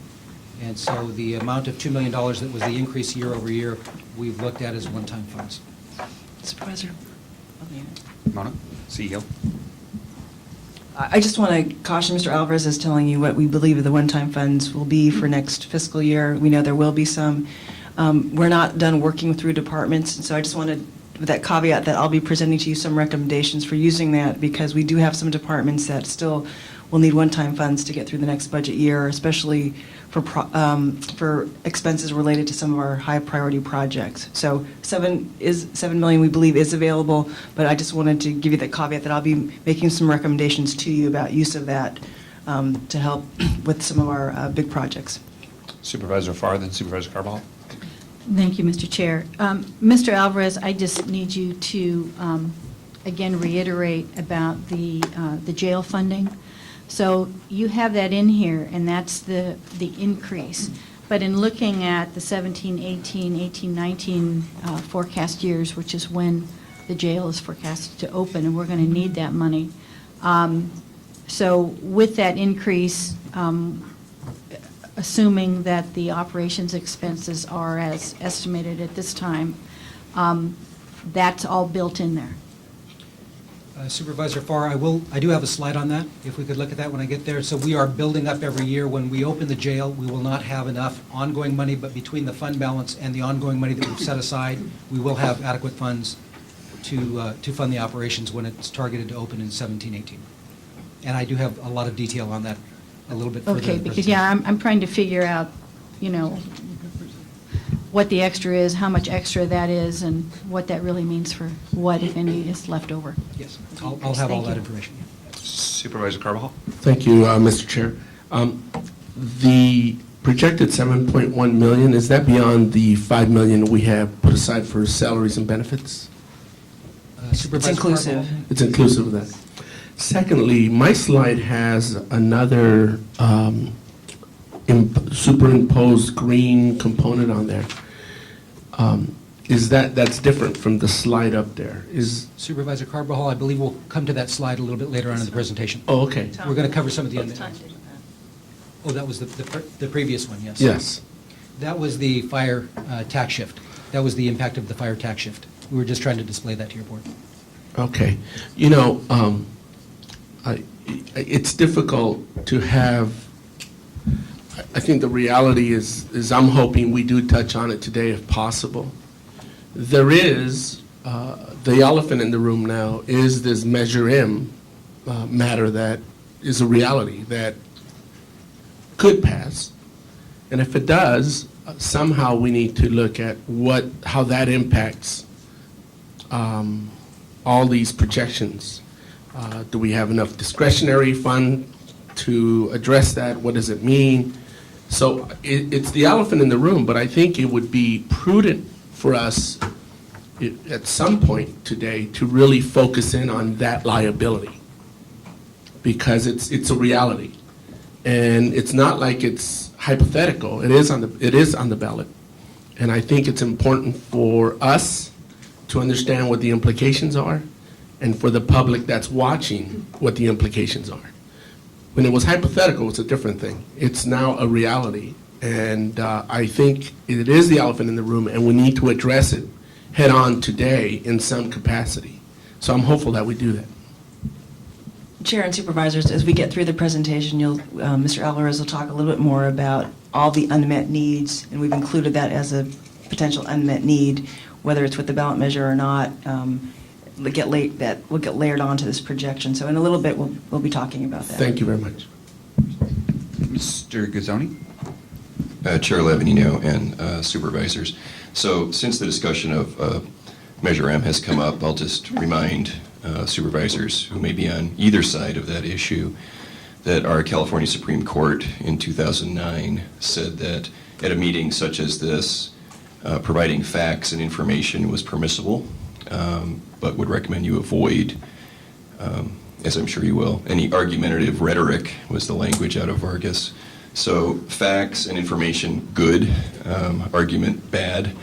And if there's a discussion of how much would Measure M absorb and what services might be cut in order to fund that, those would be the type of facts that the Vargas case would allow. So I just wanted to put that out there before the discussion began. Thank you for being our lawyer. All right, let's go to Mr. Alvarez. And I think we were going to turn over to yes. Ms. Message. All right, thank you, Tom. Good morning, everyone. The next component of the presentation provides for a very broad overview of the department needs and challenges, certainly with the recognition that we will be going into far more detail at the April budget hearings, but this is an attempt to paint with a very broad brush what we're looking at. Renee Ball and I will be providing an overview of both the needs for staffing and funding of services. And in addition, we'll spend a bit more time on some priority areas such as alcohol, drug, mental health services, infrastructure as just referenced, and the North Branch Jail. Next slide. In terms of the unmet needs and challenges within the functional area of the policy and executive group, as discussed earlier, there has been reduced staffing, which has led for less CEO staff capacity to provide for a comprehensive analysis of policy decisions, and we've also had a reduction in our public information officer service. We also have less capacity within HR for multiple functions, including that of recruitments. And in county council, we have less billable services as more time is spent by county council on priority general fund items, which cannot be billed back but to the various departments. In the public safety area, which includes the sheriff, probation, public defender, and district attorney, and of course fire, there's been significantly reduced staffing, both in the management, frontline, and administration ranks. And there's been unavoidable and increasing cost of the in-custody population pharmaceutical needs, medical costs overall, as well as the cost for contract food and clothing. There's also been a number of challenges related to the implementation of AB 109, and we're still obviously looking at the interim costs for the North Branch Jail booking station. We're experiencing aging of all of our facilities with increased capital and maintenance needs and costs. We've also had changing equipment and technology requirements requiring additional investments in those areas, and we've had a need for replacement of outdated software systems. We are also beginning to see increased liability with deploying our officers into high-threat contact areas, and this is in the area of both the Sheriff's Department and probation. And we are seeing increasing workers' compensation and other benefit costs. In the Health and Human Services area, which includes social services, public health, alcohol, drug, mental health, child support, and First Five, as discussed earlier, we're seeing the reduced state realignment revenue of approximately $7.3 million, requiring a reduction in public health operational costs. You actually have an item on your agenda tomorrow in this area. In addition, we're working to ensure sufficient Medi-Cal revenue in both departments, public health and mental health, and we're focusing quite a bit on our patient retention in order to keep that Medi-Cal revenue high, which is a precursor to providing enhanced services. We're also beginning to see a number of issues emerge within both animal services, potentially requiring additional staffing and capital needs. In child support services specifically, we're seeing the impacts of rising salary and benefit costs combined with basically a flat revenue stream, resulting in the need to reduce. And in First Five, we're seeing a reduced revenue base as a result of reduced sales tax in Prop 10. However, they have worked on a longer-term strategic plan to begin to address these needs. Community resources and public facilities include planning and development, community services, and public works. The main challenge in P&D is to sustain long-range planning. This current year, CREF funded about $400,000 in long-range planning, and your board did not award any CREF money for P&D for next year. The long-range plan will come to the board on March 18th, and you'll be able to have an in-depth discussion of projects, priorities, and funding needs at that time. CSD faces increased costs with both parks and housing without a corresponding increase in revenues. They'll need to reevaluate their work priorities and what it can offer to the public with a limited funding basis. And lastly, Public Works, Parks, and General Services all have underfunded maintenance and capital needs, and I'll discuss that in a couple slides out in more detail. General government and support services includes the auditor, controller, clerk, recorder, assessor, general services, and the treasurer. The auditor has seen diminishing staff levels and has not been able to properly maintain staff and training to help avoid high risk. The assessor has had fewer resources to conduct thorough property assessments, which could impact the property tax roll, and has reassigned staff amongst division to meet urgent needs, but shifting staff also increases risk. Next slide. There continues to be an ongoing structural imbalance in the clerk, recorder, assessor, and conversion to Momentum will add workload to many departments. And lastly, on top of an already diminishing staffing level, new projects and priorities in general services will lead to unmet needs. So now we will move from unmet needs and challenges to discuss three major issues: infrastructure, alcohol, drug, and mental health, and the North County Jail. So we'll start with infrastructure. Infrastructure maintenance continues to be a challenge. We currently estimate a need of an additional $18 to $20 million annually to maintain the condition index of our parks, roads, and buildings. There are a number of ways of how to fund such projects at any level, and we will discuss these options in more detail at our April budget workshops.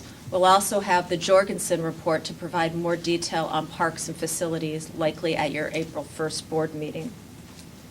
So now I will turn it back to ACO Nisich to discuss mental health. Specifically in mental health, as the board recalls, we were before you in May, about a year ago, to discuss the overall findings of the Tri-West report and embark on a major systems change effort. This slide basically re-highlights a number of those findings. In alcohol, drug, mental health services, we certainly know that there's an inefficient behavioral health system design. And as an indicator of that, we found that 25% of our clients use approximately 75% of the overall resources. This is a comment primarily on our use of inpatient services. We also have additional needs in facilities and are working to rebalance the system to place additional attention on the inpatient side, which is far less cost-intensive, rather than the outpatient side of the game. On the other, the next issue is the internal lack of standards, policies, and coordination of care, which we're working on throughout our clinical system. We're seeing an increased demand for services with the implementation of the Affordable Care Act, wherein 100% of mental health services are covered. Therefore, we have new patients coming into the system. I mentioned the unbalanced inpatient and outpatient system. And as you know, we've discussed this with the board on multiple occasions. There's a complex state Medi-Cal billing and claiming system, and when we're typically looking 5 years out for cost settlements in a number of our services.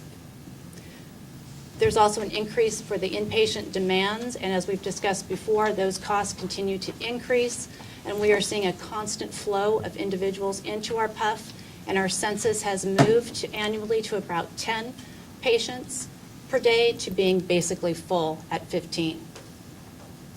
As mentioned earlier in the presentation, we're also looking at new ways to integrate and leverage our overall funding streams with the changes in MHSA and the increased Medi-Cal.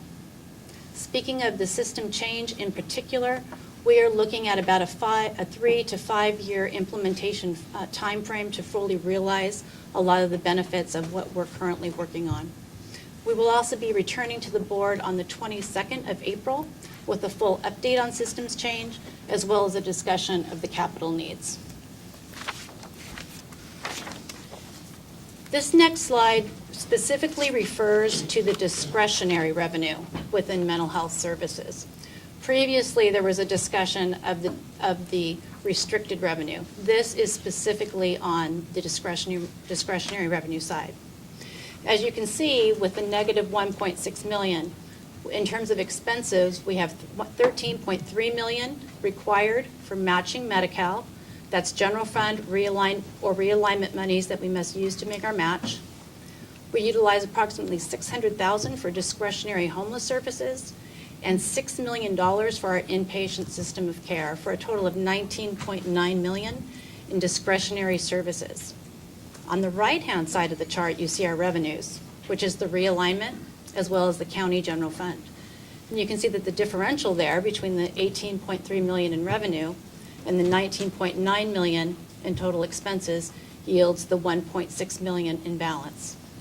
You might recall that we ended last fiscal year in the positive with mental health, 1.8 million for the first time in many years. But the differential between the 1.8 million that we ended positive with last year and this projected negative of 1.6 million this year leads to what is in the green box there of a negative 3.4 million anticipated at the end of 13-14. That's comprised of a couple different factors, starting at the top with the revenues, where it indicates change from prior years. We are seeing a $1.2 million reduction in realignment from the state. We're seeing a 1.2 million reduction in general fund contribution. We're seeing an increase in the need to match Medi-Cal of 1.3 million. When more Medi-Cal comes in, we need to match it. So that's the 1.3 million. We're seeing a reduction in costs at the PUF, as well as some additional savings, yielding a bit of a savings in the PUF of about 500,000, which is the difference, or I'm sorry, 300,000, which is the difference between those two numbers. So overall, we are looking at ending 13-14 at a $3.4 million deficit. And again, that is 13-14 discretionary, not looking to future years. Okay, so the next slide in Supervisor Farr, this is the jail funding graph that we've seen before. So just to start off, the construction, this is the construction and the operations that we're talking about here. It's a multi-department effort, so it's not just the sheriff and general services, it's many departments participating in the construction effort. It's also county council and auditor controller, planning and development, public works. Our office is certainly working on this as well, so there's several elements. I'm going down to the bottom bullet here now. So the staffing, we'll be reviewing the staffing. The schematic designs are now complete, so we'll be reviewing those, and the department is just finishing up their estimate of total costs for operations. They're revising those, and we'll be reviewing those in the very near future.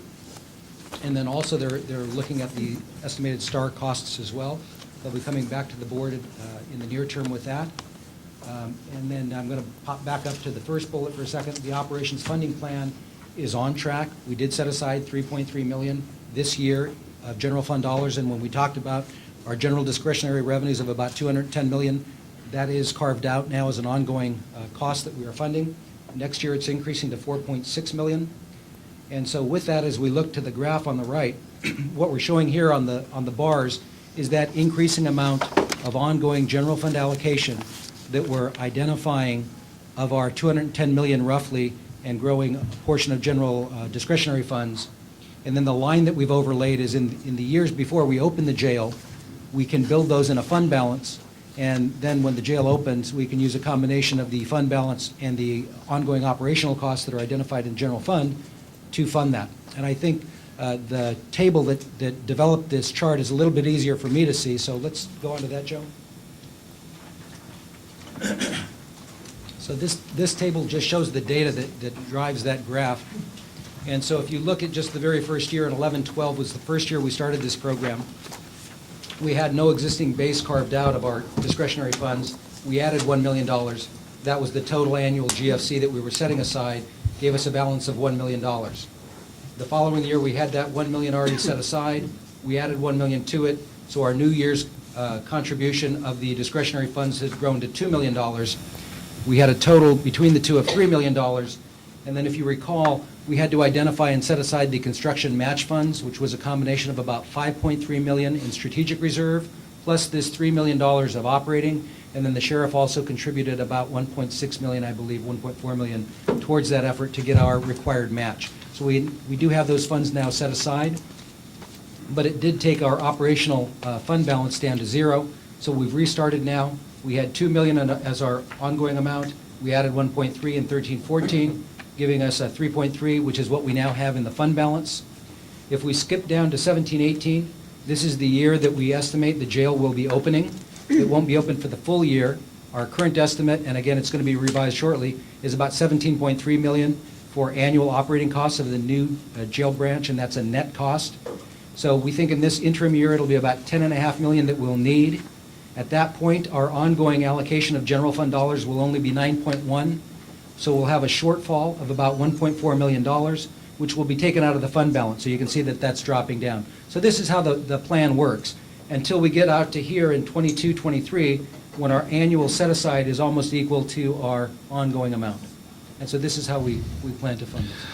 Mr. Alvarez, let's go to Supervisor Wolf first, then I have a question as well. And by the way, lunch is here, and once we finish this slide and talk about the jail for just a second, then we will break for lunch, because I don't think we're going to finish 3, and then we'll come back and jump right back into it. So Supervisor Wolf? So I'm sure you know I've always been concerned about the operating costs, and from what I just heard from you, it sounds like we're going to be getting an updated report on that in the next couple of months, I suspect. But I just want to shift my concern or question to the construction match or the funds that we have been putting into the jail project for capital. And so I see the $3 million. I think we spent maybe $5 million for the property. I believe we also took money out of strategic reserve to meet the match for the other grant. My point or my question is that it would be good to see how much money the board has spent toward capital for the jail, and to also see if, because I happen to remember when I was on the DAC that there was some discussion about some ability to pay back the general fund for the capital expenses for the jail. So it would be important for me to, number one, know how much we have used from our general fund for capital, and number two, what if any plans do we have to pay back the general fund for those capital expenses? Okay, very good. And my question was, when are we going to have the revised numbers as far as what the operational costs are going to be? My last conversation with the Sheriff's Department is that I'm expecting their calculations next week, and then we'll start reviewing that. So it'll be in this budget cycle, we'll know what's going on. Yeah. April 15th, okay. Okay. Supervisor Wolf? So I guess I do have to make a comment about the operating costs, because what this chart is showing, which is something that I have been stating before, and that is that we do have this plan to open the jail with the $17 million. But the fact of the matter is, as we move forward, the reality is that we are going to have to take a general fund contribution of $19 million to pay for the ongoing costs, and that's the reality. And so I suspect that that's something that you are all incorporating into that chart, and I think that goes to what Supervisor Farr was talking about, about that extra piece of blue that really is actually going to be going to the jail, which then begs the question of Measure M. And I'm going to try and be factual, but I think the fact is that if you look at that chart and we try and move out 5 years or more, if we have to pay for this piece and it's coming from our discretionary revenues, how will we pay for the other piece? Mr. Alvarez, wasn't the jail in the 5-year forecast out? It's on our chart. Yeah. Supervisor It Levy? was 1.3, It is. 1.3, 1.5, that was built in. Right, so it goes, No, but then, it builds up towards the 19. right, so it builds to the 19, so in the next year, you're not taking 1.3, there's already 19 million carved out of the general fund, so it's in the 5-year plan that it's already in there. So as, We go over this Yes, you're right. It's in the plan. Right. That there's an allocation of $19 million. Right, Yes. Right. It is in the plan. okay, So that's the reality. okay, right. Supervisor Farr. Thank you, Mr. Chair. So, Mr. Alvarez, looking at the 17-18 fiscal year, so despite the regular general fund base and increase for the 9.1, to operate that partial year, we're looking at the 10.5. So then you said we had a shortfall of 1.4 million. And of course, we're obligated to staff that and operate it according to our agreement with the state, so we can't like wait even if it's built. So really, that 1.4 is in addition to the 9.1 that we're already putting for our annual general fund contribution, right? That's correct. Okay. So is that 1.4 additional then included in that chart that we were just talking about as far as the base? Yes, it is, and it's already been set aside and sitting in the fund balance. So that's going from 18.6 down to 17.2. That's where the 1.4 will be Okay. coming from. Okay. All right. Well, I guess the question is if the estimates for the operating costs are different, then all these charts have to be revised. That's correct. All right, I think with that, we will break for lunch, and let's take, what's the board's pleasure, or CEO, what do you think we've got? Let's just eat as fast as we can. Half an hour, 30 minutes. Half an hour. Yeah, nobody has to leave, so let's just eat here, and when we see people are ready to rock and roll, we'll go, but plan on trying to get through your lunch quickly, please. Can we work while we're eating? All right, let's go out, get your food, we'll come back, and once everybody has their food, we'll start back up again. There you go. Good job. I hit it, I said beautifully. No, I know. Yeah. Kept it on budget, too, we like that, all right. Okay, so Mr. Alvarez, let's get back into all the fun stuff. Okay, so we just finished up on the jail funding. Now we're going to look at our revised 5-year forecast. And this is a takeoff on the graph that we were looking at before. So we had talked about this area being our general discretionary revenues. So this is what we're looking at, 215 million up to 243 over the period ending 18-19. Next, we'll overlay our general fund contributions, and this includes the jail and the salary and benefit increases that we showed as incremental steps, if you will. So we can see that there's just a little bit of spread here, but it is growing out here. So we're seeing 400,000 here to 4.4 million, 6.1, 8.8, and 12.1. This is what our current, and these, particularly as we get out here, these are rough forecast numbers of what we're anticipating. These two numbers are preliminary because we're still working on our budgets, but they are driven by a great level of detail.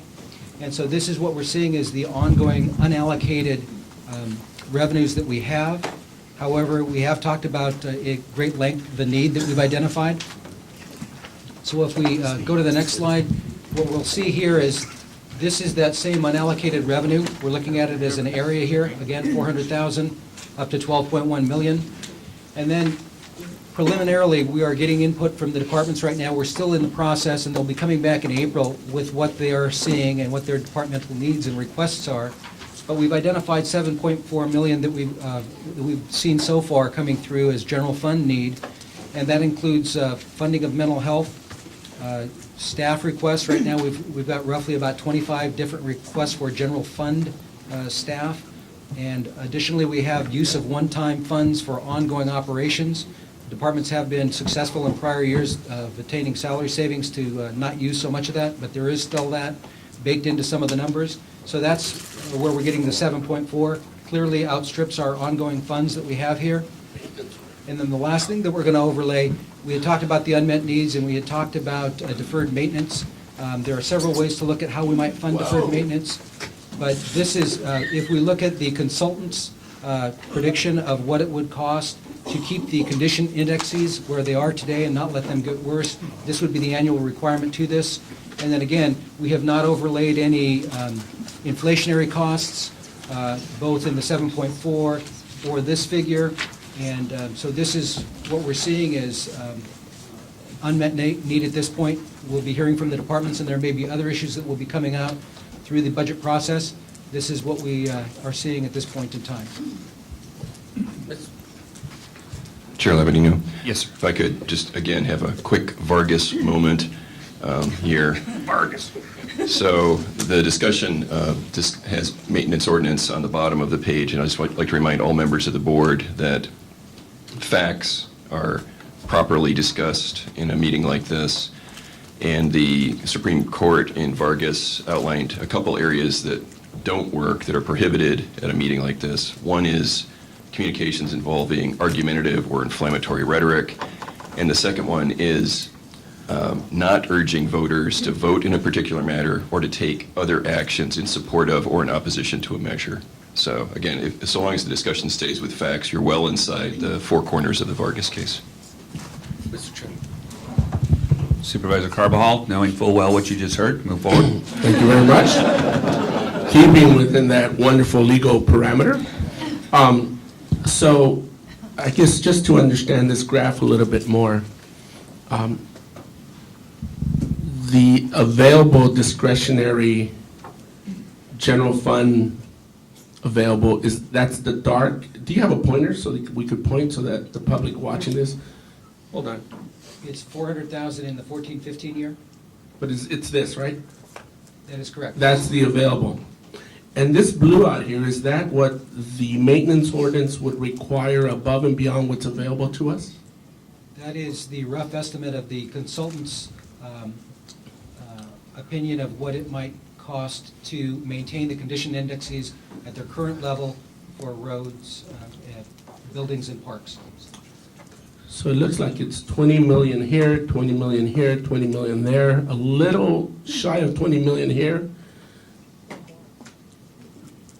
Because 20 is from here to here, so this would be,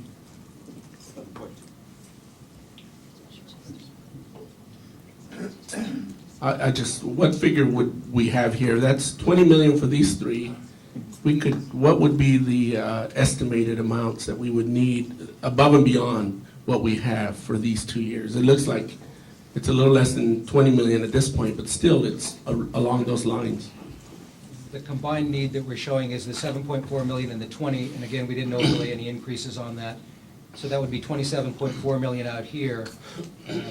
Reduced by this would be about 15 million.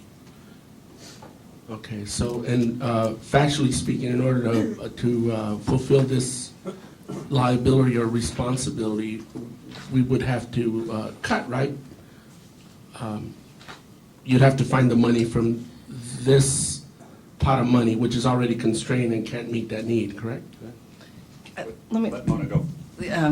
Supervisors, when Renee was going over her slide, we didn't go into it in a lot of detail, but there are a lot of options before your board. Again, the $20 million is what the consultant has told us to keep these indices in place so that things didn't deteriorate beyond their current state.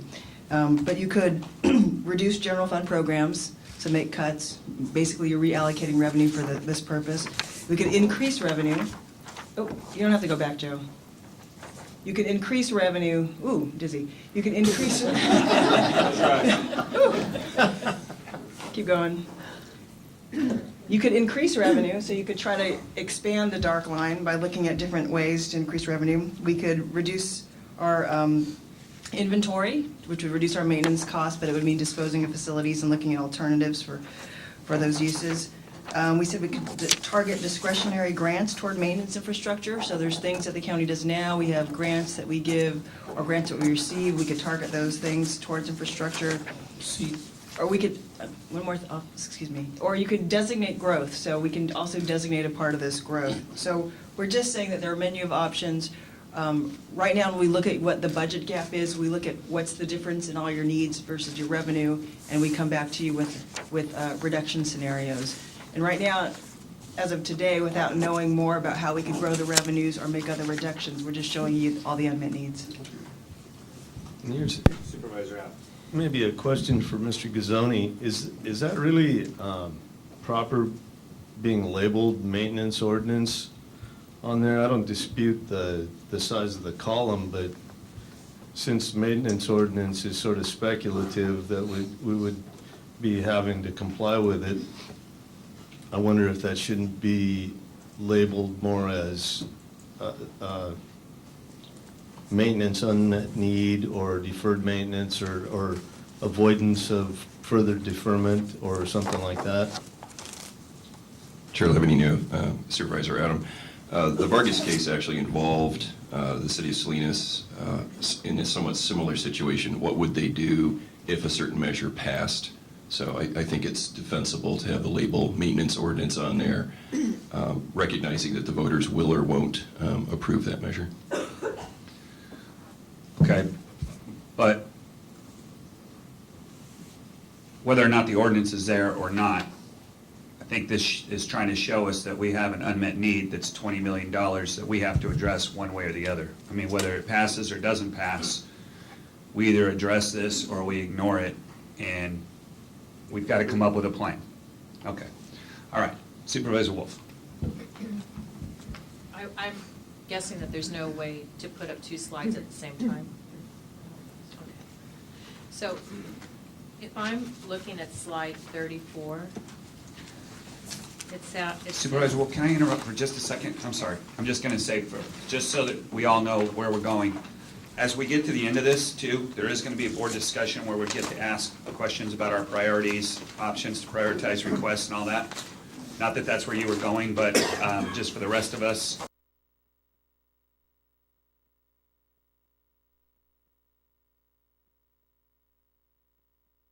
That's okay. Okay. So really, my question is, so I'm looking at slide 30.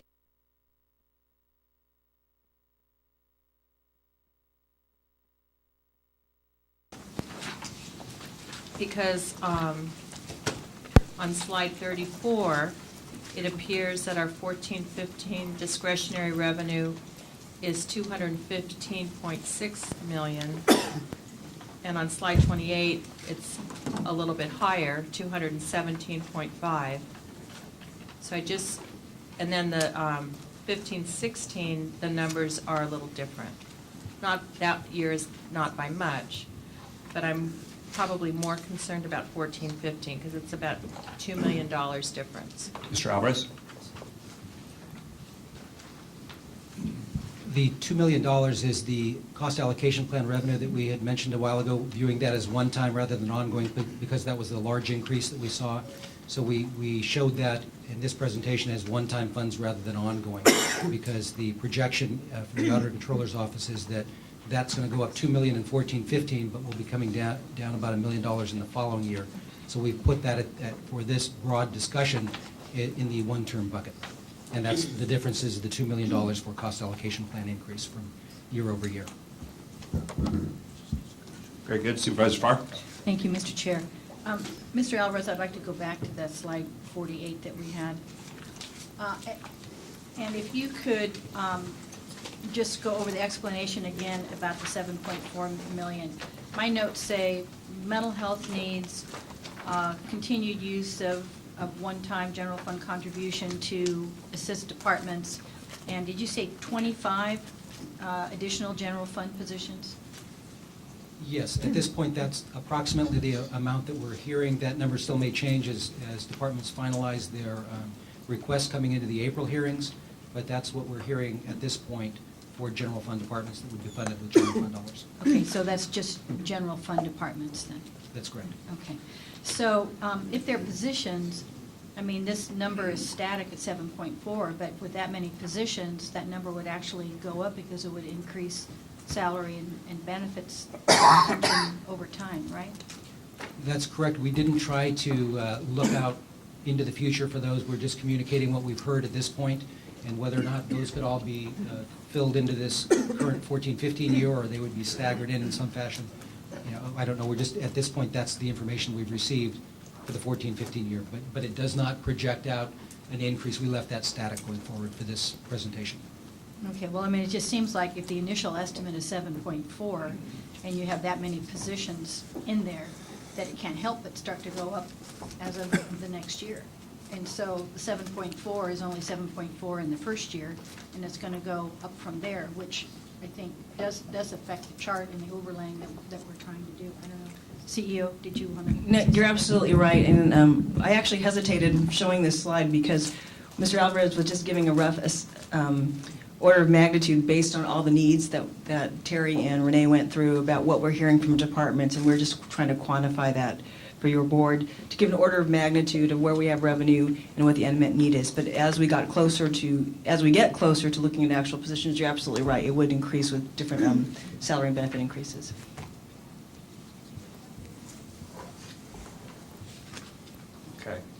where we at in the presentation? So we're still moving along, right? Okay.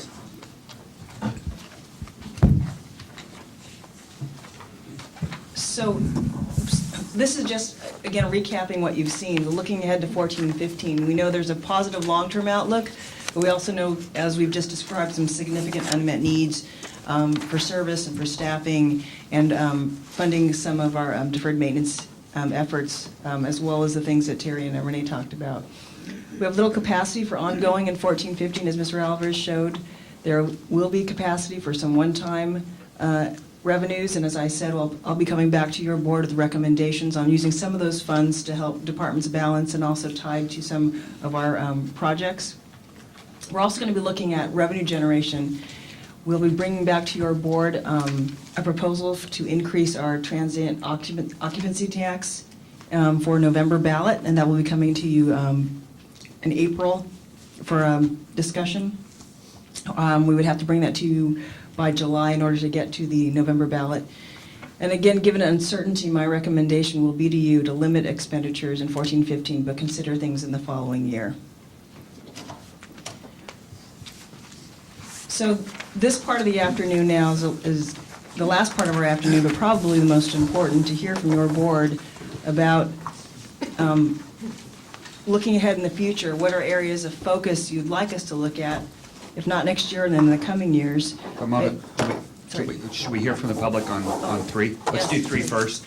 Let's finish up 3. If anybody else has any questions about 3, or you can just put them into your discussion of, the whole enchilada in number 4. But if there's anybody from the public that would like to comment on anything from section 3, seeing none, we will then move forward with 4. Sorry about that. Thank you, Chair. I think it's true that the organization, because we've been working so hard on just meeting the day-to-day challenges and the reductions that we've faced, that we've been looking at how to balance just in the next year. And so this is an opportunity to look out beyond that, given what the forecast shows of what are areas of priorities you'd like us to look at in the future. And then secondly, as you get requests, are there ways you'd like us to prioritize those requests? And I've listed some of the things I've heard about how we might be able to do that. And lastly, if there's any general direction you'd like to give us before we come back to you in April, there's an opportunity to do that. So far, I've heard some discussion from your board about things you'd like to see us do, and whether we can do that for April or next year. Looking at comparable counties and getting that data, we can certainly do that. All right, let's, does anybody want to kick off, or Supervisor Wolf ask a question? I have a question regarding HR, because there seemed to be a need, as I recall, for additional folks to work in HR for various services. But my question has to do with the employee university. And, we had a discussion about this very briefly a few years ago, but I think it would be important to know a little bit more about employee university, what the costs are, what is the benefit to our employees of employee university, and perhaps the possibility, if it is not worthwhile to keep it, to use some of the employees that are in HR to bring them into HR and do the things that it appears that you need to be done in HR. So that would be one question that I would like to have answered. The other is, because I was thinking about employee university, and there was a time when we were using our funds for the cell sites to fund employee university. And last year during our budget, I had a budget request form to know how much money we had in that pot of money, and it was almost $500,000, which I understand is it's not going to employee university anymore, and it appears that it's just being put into our general fund reserves. So if we can also get an update on that funding, where is that money going? Is it just going into our general fund reserves? Thank you. All right, I don't see any other hands up, so I'll kind of go where I'm thinking. First off, I want to thank our CEO.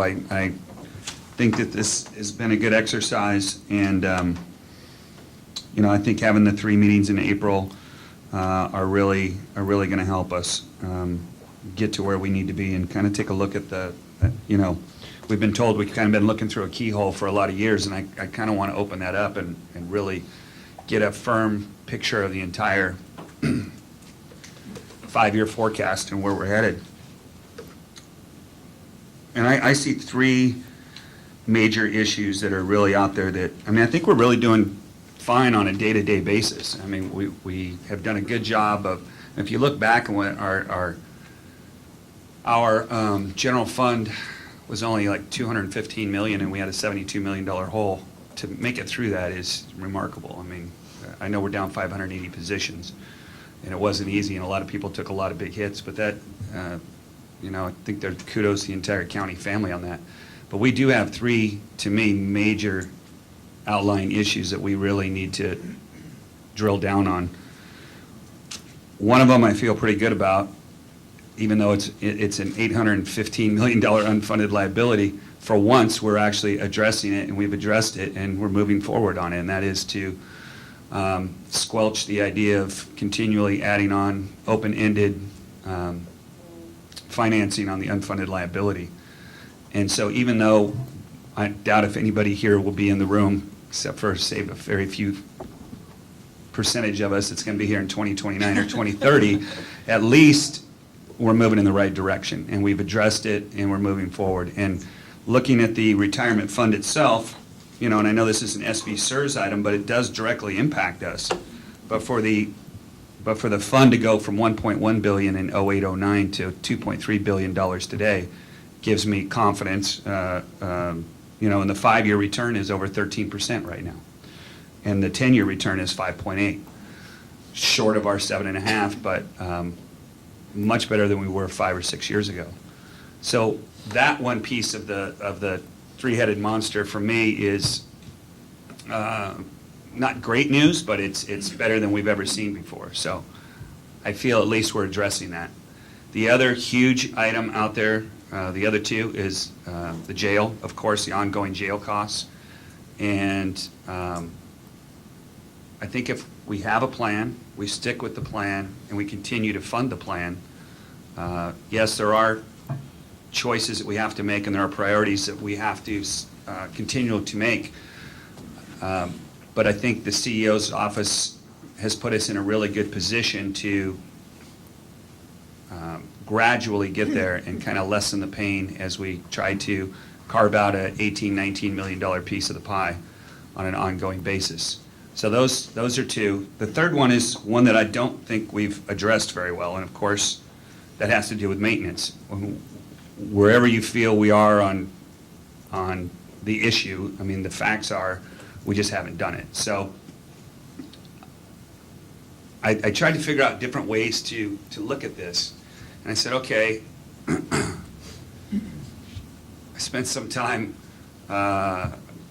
doing some math, and it was like, okay, well, if we try to grow our way out of this problem, and if, let's say, we need $40 million a year, so 20 million, I think, only gets us, when we're looking at 20 million and we're going, man, 20 million is a huge number. 20 million gets us to where we are today.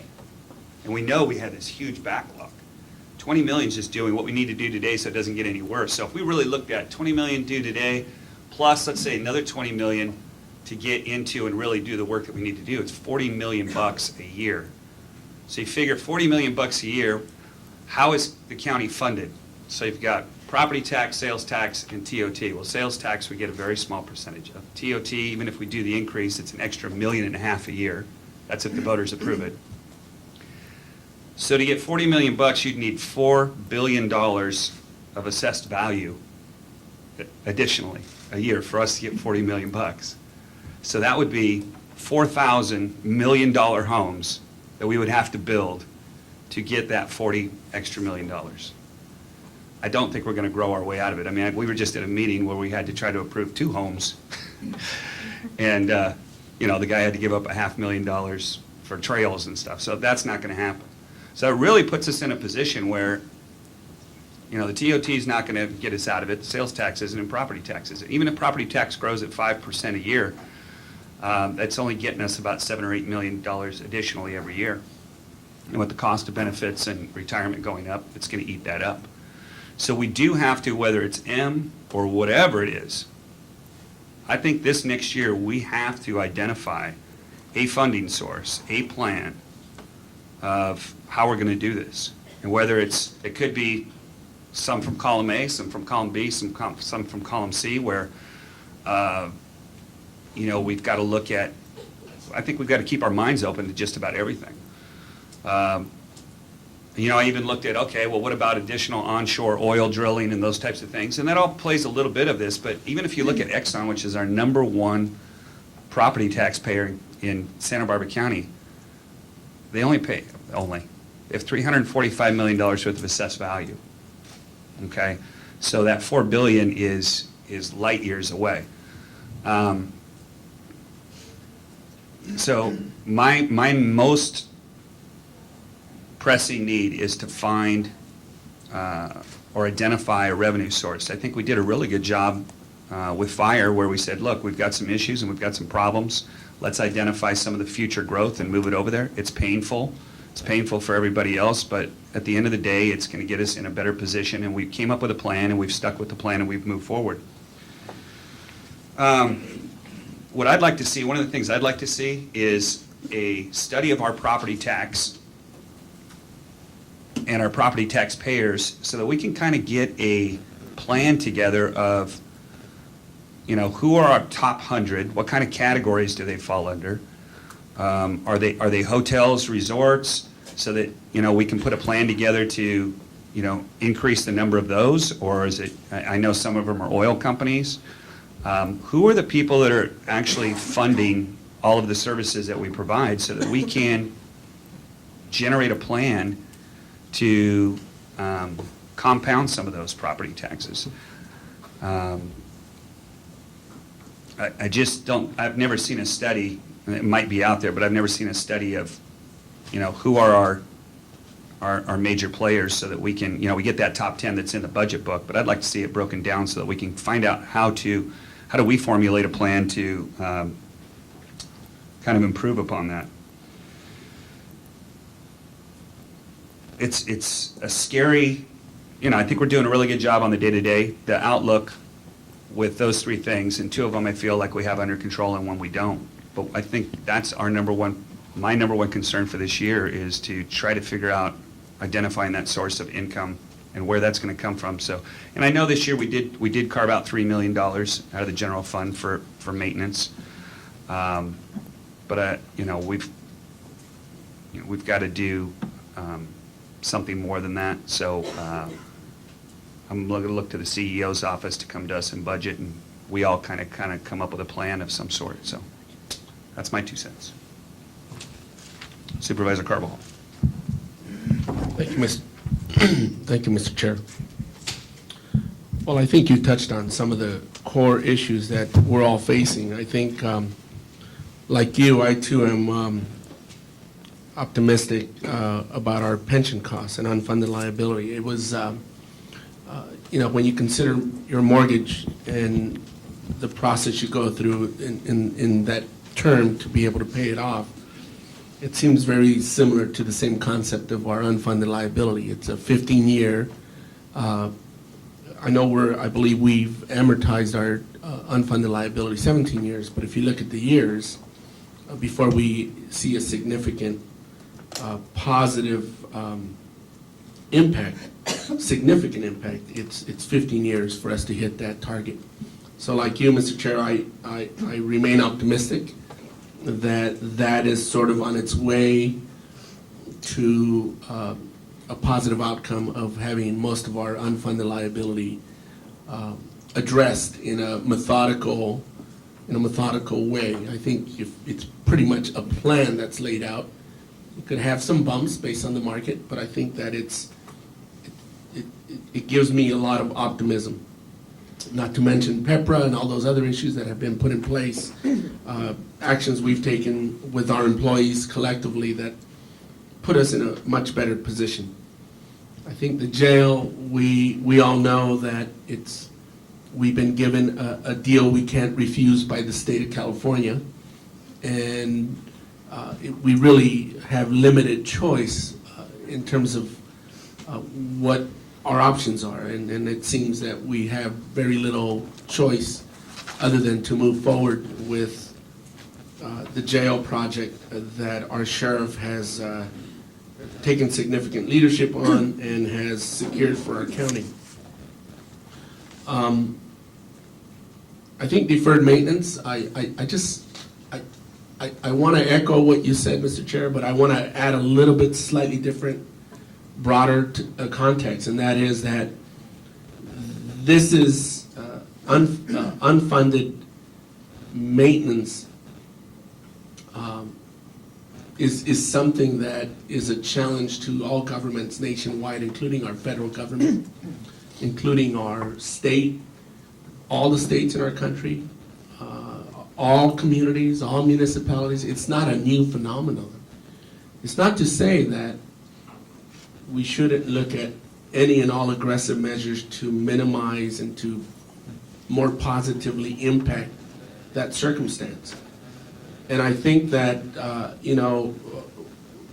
notwithstanding the ordinance issue, which we may agree or not on, I think that we are and have started looking at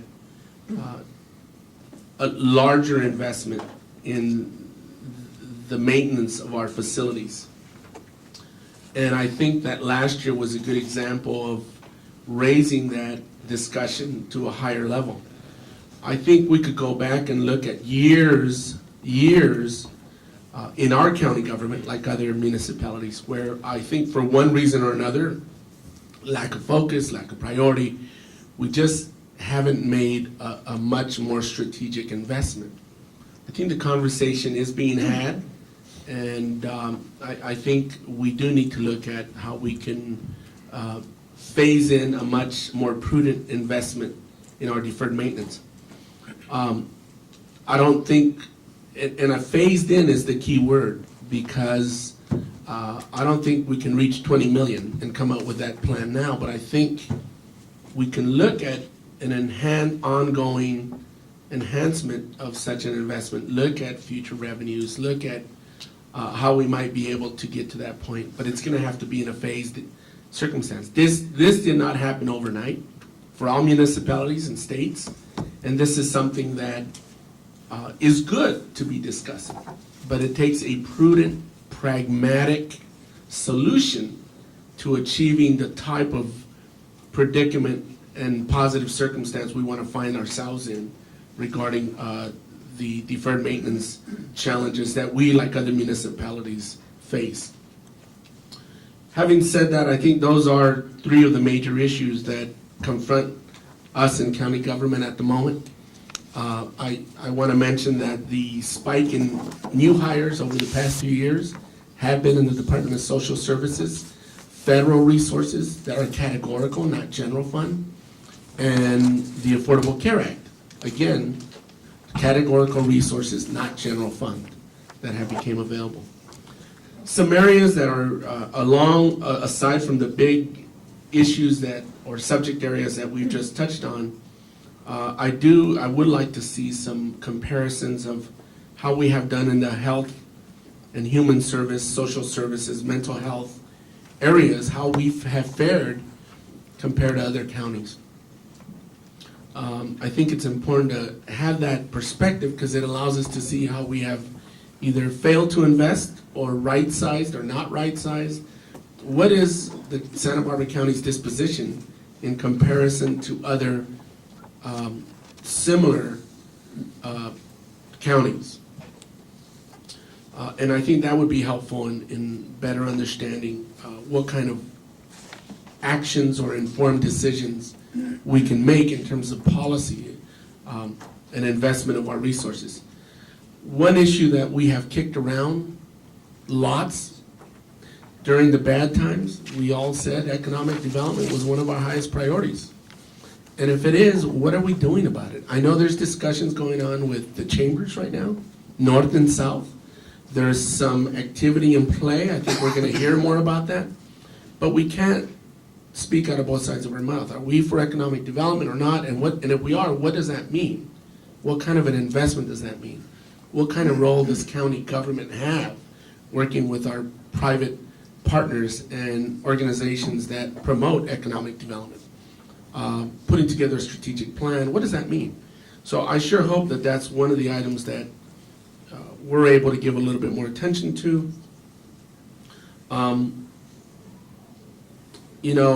I've been approached in my district by specifically Montecito, who has expressed an interest to do some long-range planning items, and they are personally looking at how they might be able to partner with the county in funding some of the items that are needed or assist in that regard, based on some of the discussions I've had. But again, is that feasible? Does that fall within our policies?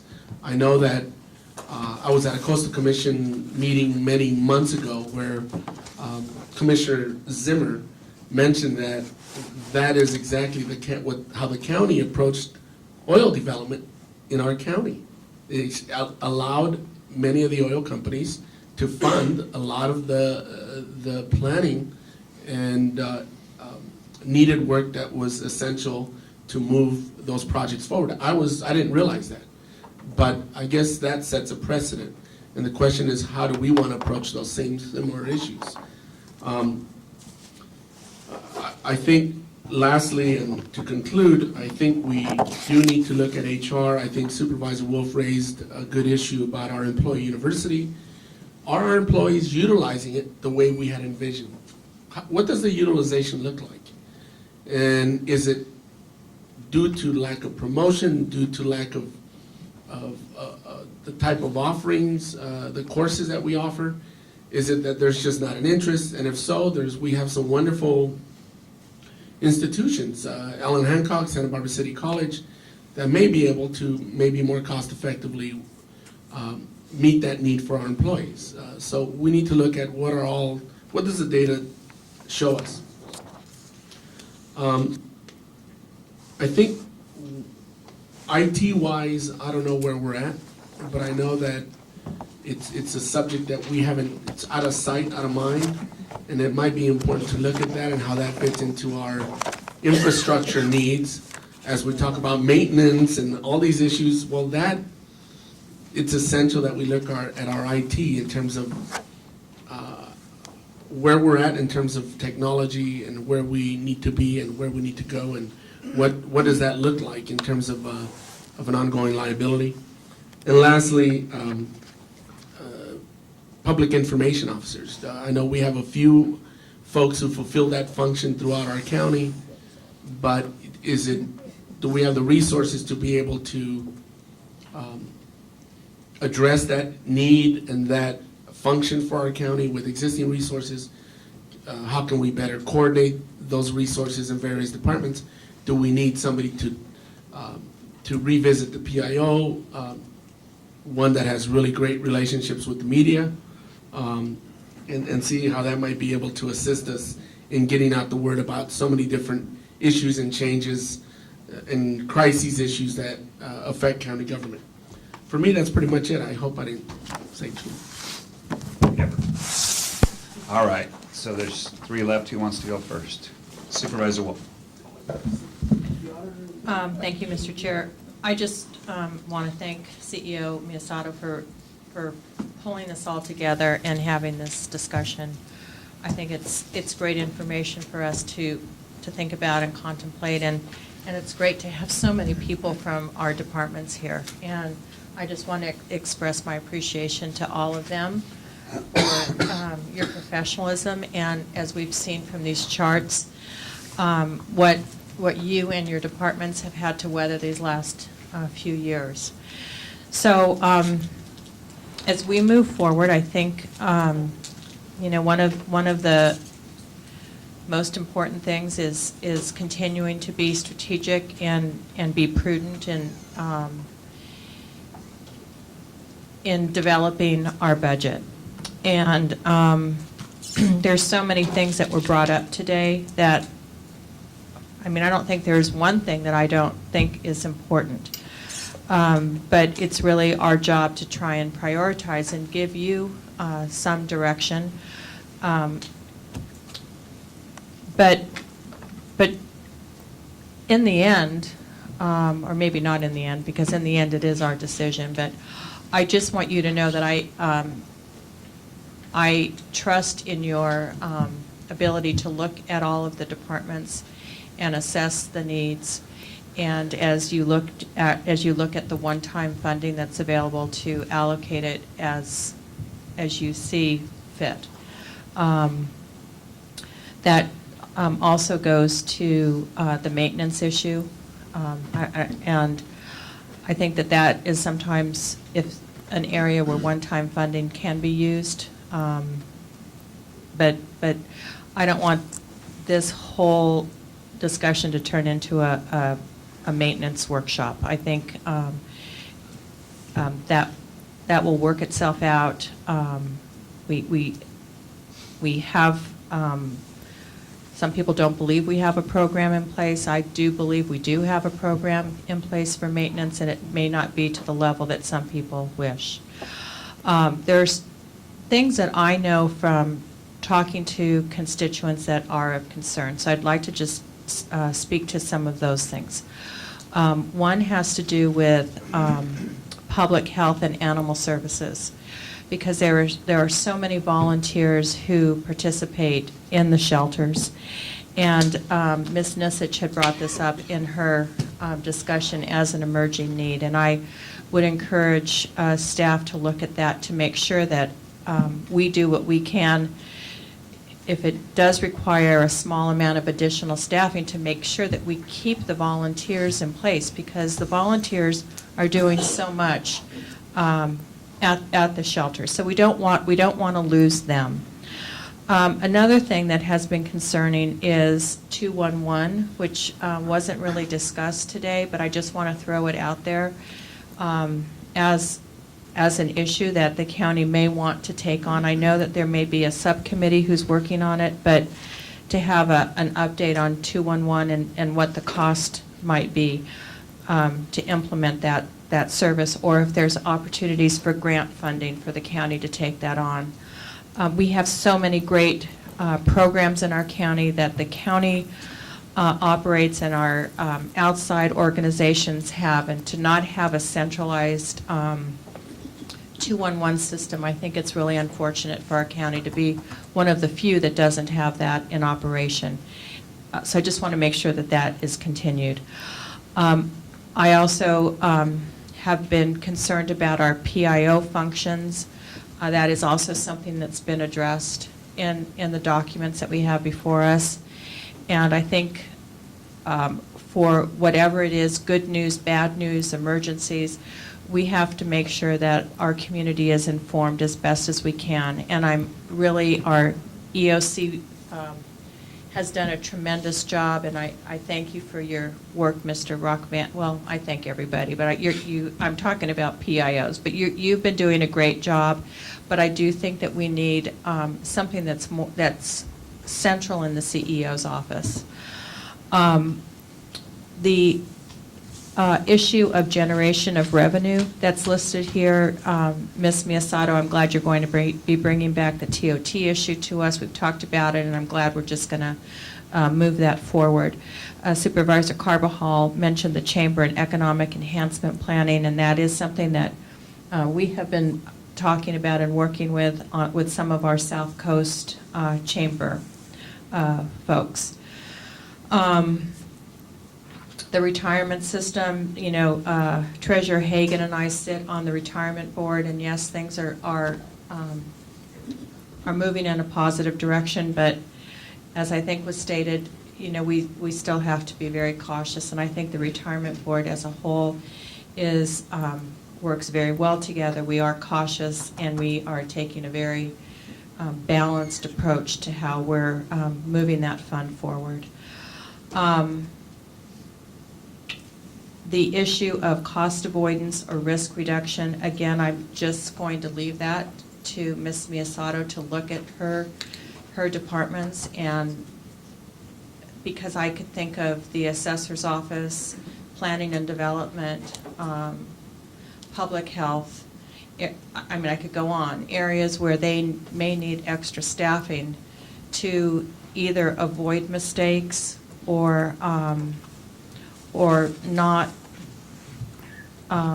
provide us with the necessary revenue that we might be entitled to because of staffing reductions. So anyway, I think that's it.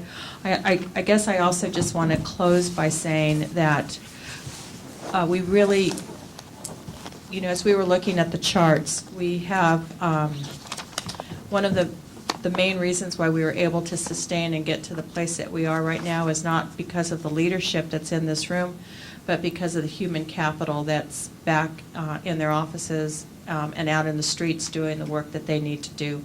So while we can't give them a PCI number or whatever it is, I think we have to make sure that we, at least for me, to understand that maintaining the retention, doing what we can to keep a positive workforce, to keep the morale up, is so important to running a really strong organization.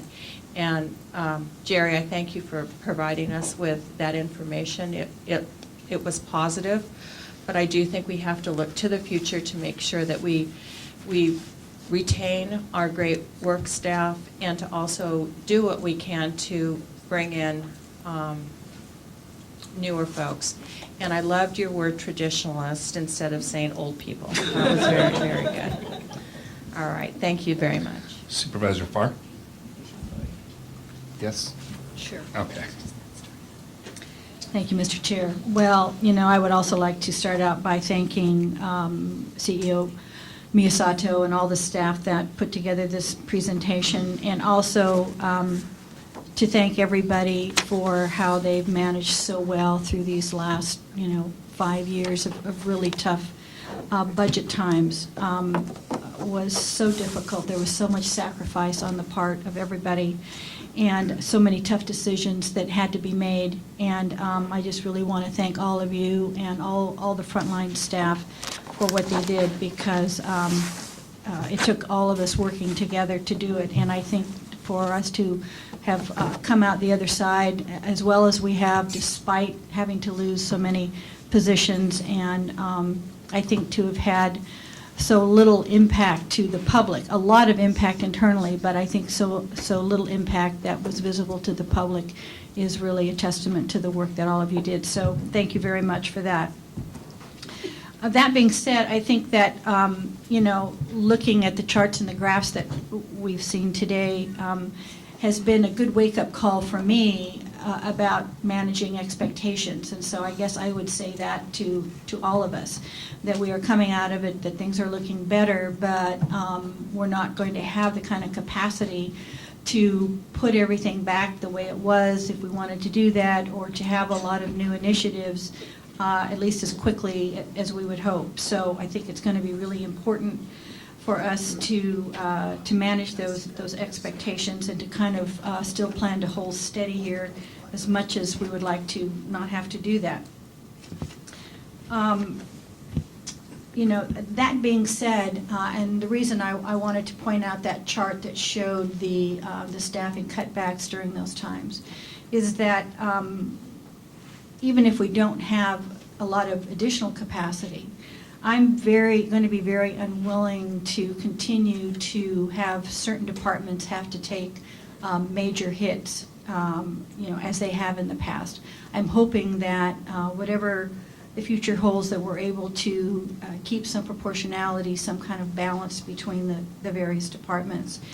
And, to that end, I think that the options for prioritizing requests that are there are kind of in the order that I see, but I really don't see the capacity perhaps for the last two in the way that I would.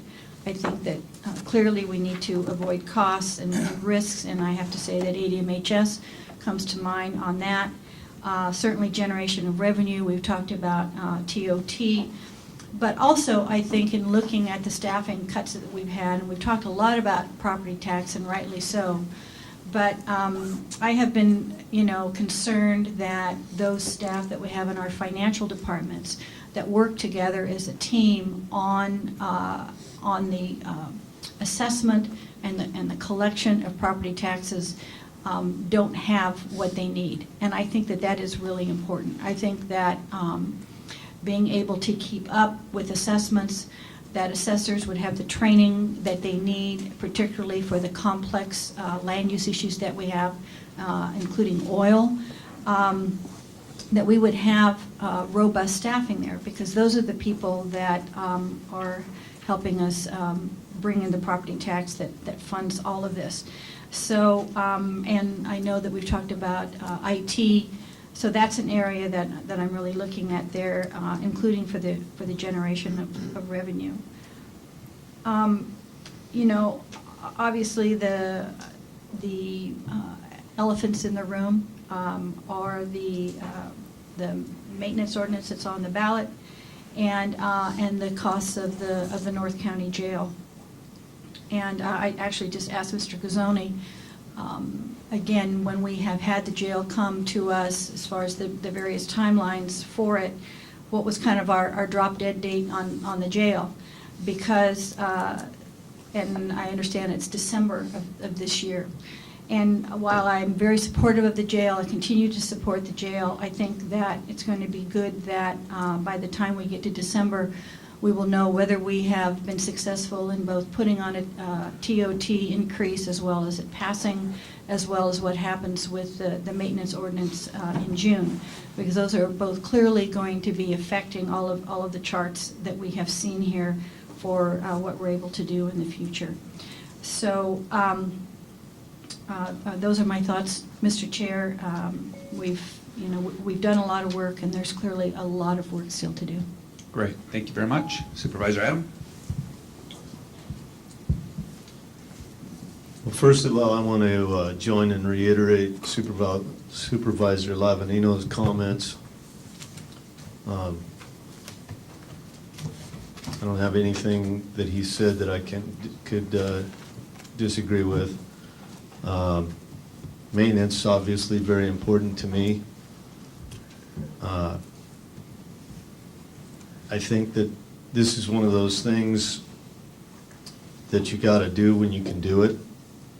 And we have an opportunity here to catch up with some deferred or a practice of deferring that, we wouldn't be in the position where we had $300 million already deferred if we weren't in the practice of deferring regularly. So, what my suggestion was with Measure M is to stop deferring and nothing more. That's a different problem. The deferred is a different problem. So, I think that you've got to do it when times are good and the projections going forward are looking good. I think we have to prioritize maintenance, because the costs of not doing so are going to be so much greater. The longer you kick the can down the road, the costs of doing so are just going to eat up the problem. They'll make a problem that is insurmountable at some point. Growth of revenue is absolutely imperative. And to do that, we're going to have to attract business. Economic development cannot just be a slogan. You actually have to make it easier for people to do business here in the county. And, we are still famous for being difficult to deal with. So I think we need to tackle that problem. And finally, property tax has to be a part of this thing. We get 92%, 93% of our revenue through property tax. And maybe it can't be the total solution, but it definitely has to be a part. And we have to be willing to approve some expansions of our property tax base. And since I've been on this board, we've had numerous opportunities to to expand that base, and some of them we've passed, and some of them we've let go.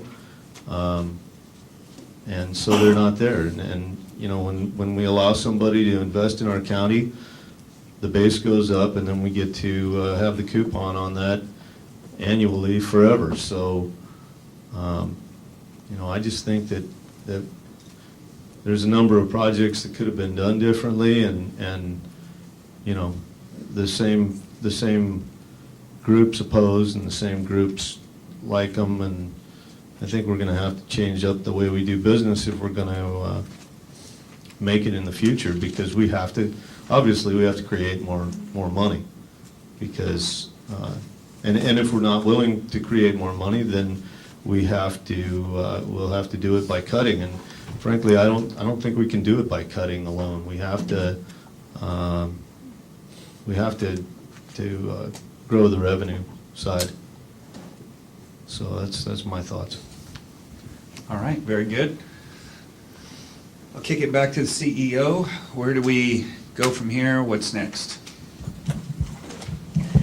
Thank you, Chair Lavanino. Well, thank you for that discussion. We appreciate it. It's given us a little bit more to think about as we look at next year's budget and the following years.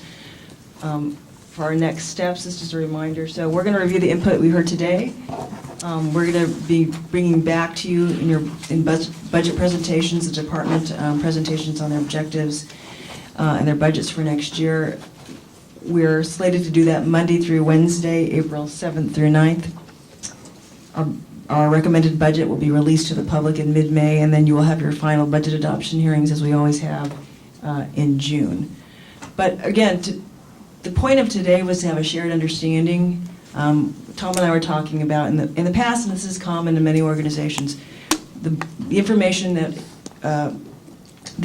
about the forecast and what the challenges we see are sort of hoarded by the budget office. And today was really a chance for us to have that shared understanding, and as Supervisor Farr said, look at managing expectations for all of us, for our staff, for the department heads, for the community, and certainly to give that information to your board. So I appreciate your time. I appreciate all the department heads who are here, who gave up this morning to make sure that they were here and could respond to questions, and also to hear the discussion firsthand. So thank you. Appreciate it. And we ended before the public? Yes, we'll go one more time. When will the budget book then be released? The budget book is released 5/15. On 5/15, Yeah. okay. Yeah, so we're going to go to the public one more time. If anybody would like to speak, I think we have one speaker. Anybody want to hazard a guess? Can you state your name, please? Well, I want to thank you for doing this, but I'll tell you I was a little bit disappointed because I've been through about, I don't know, at least, I didn't go to the budget hearings early on, but I've been to at least 20 of them. When I came into this room, you know, saw the word workshop and saw all the elected officials here and department heads, I thought we were going to have a real workshop. To tell you the truth, I didn't see anything different in having all these people here than we do at every budget hearing. You know, I thought the microphones spread across the room. We would hear from the different department heads talking about their challenges. And again, you know, what I always ask from the 5 supervisors, which I ask every single year, is what's the plan?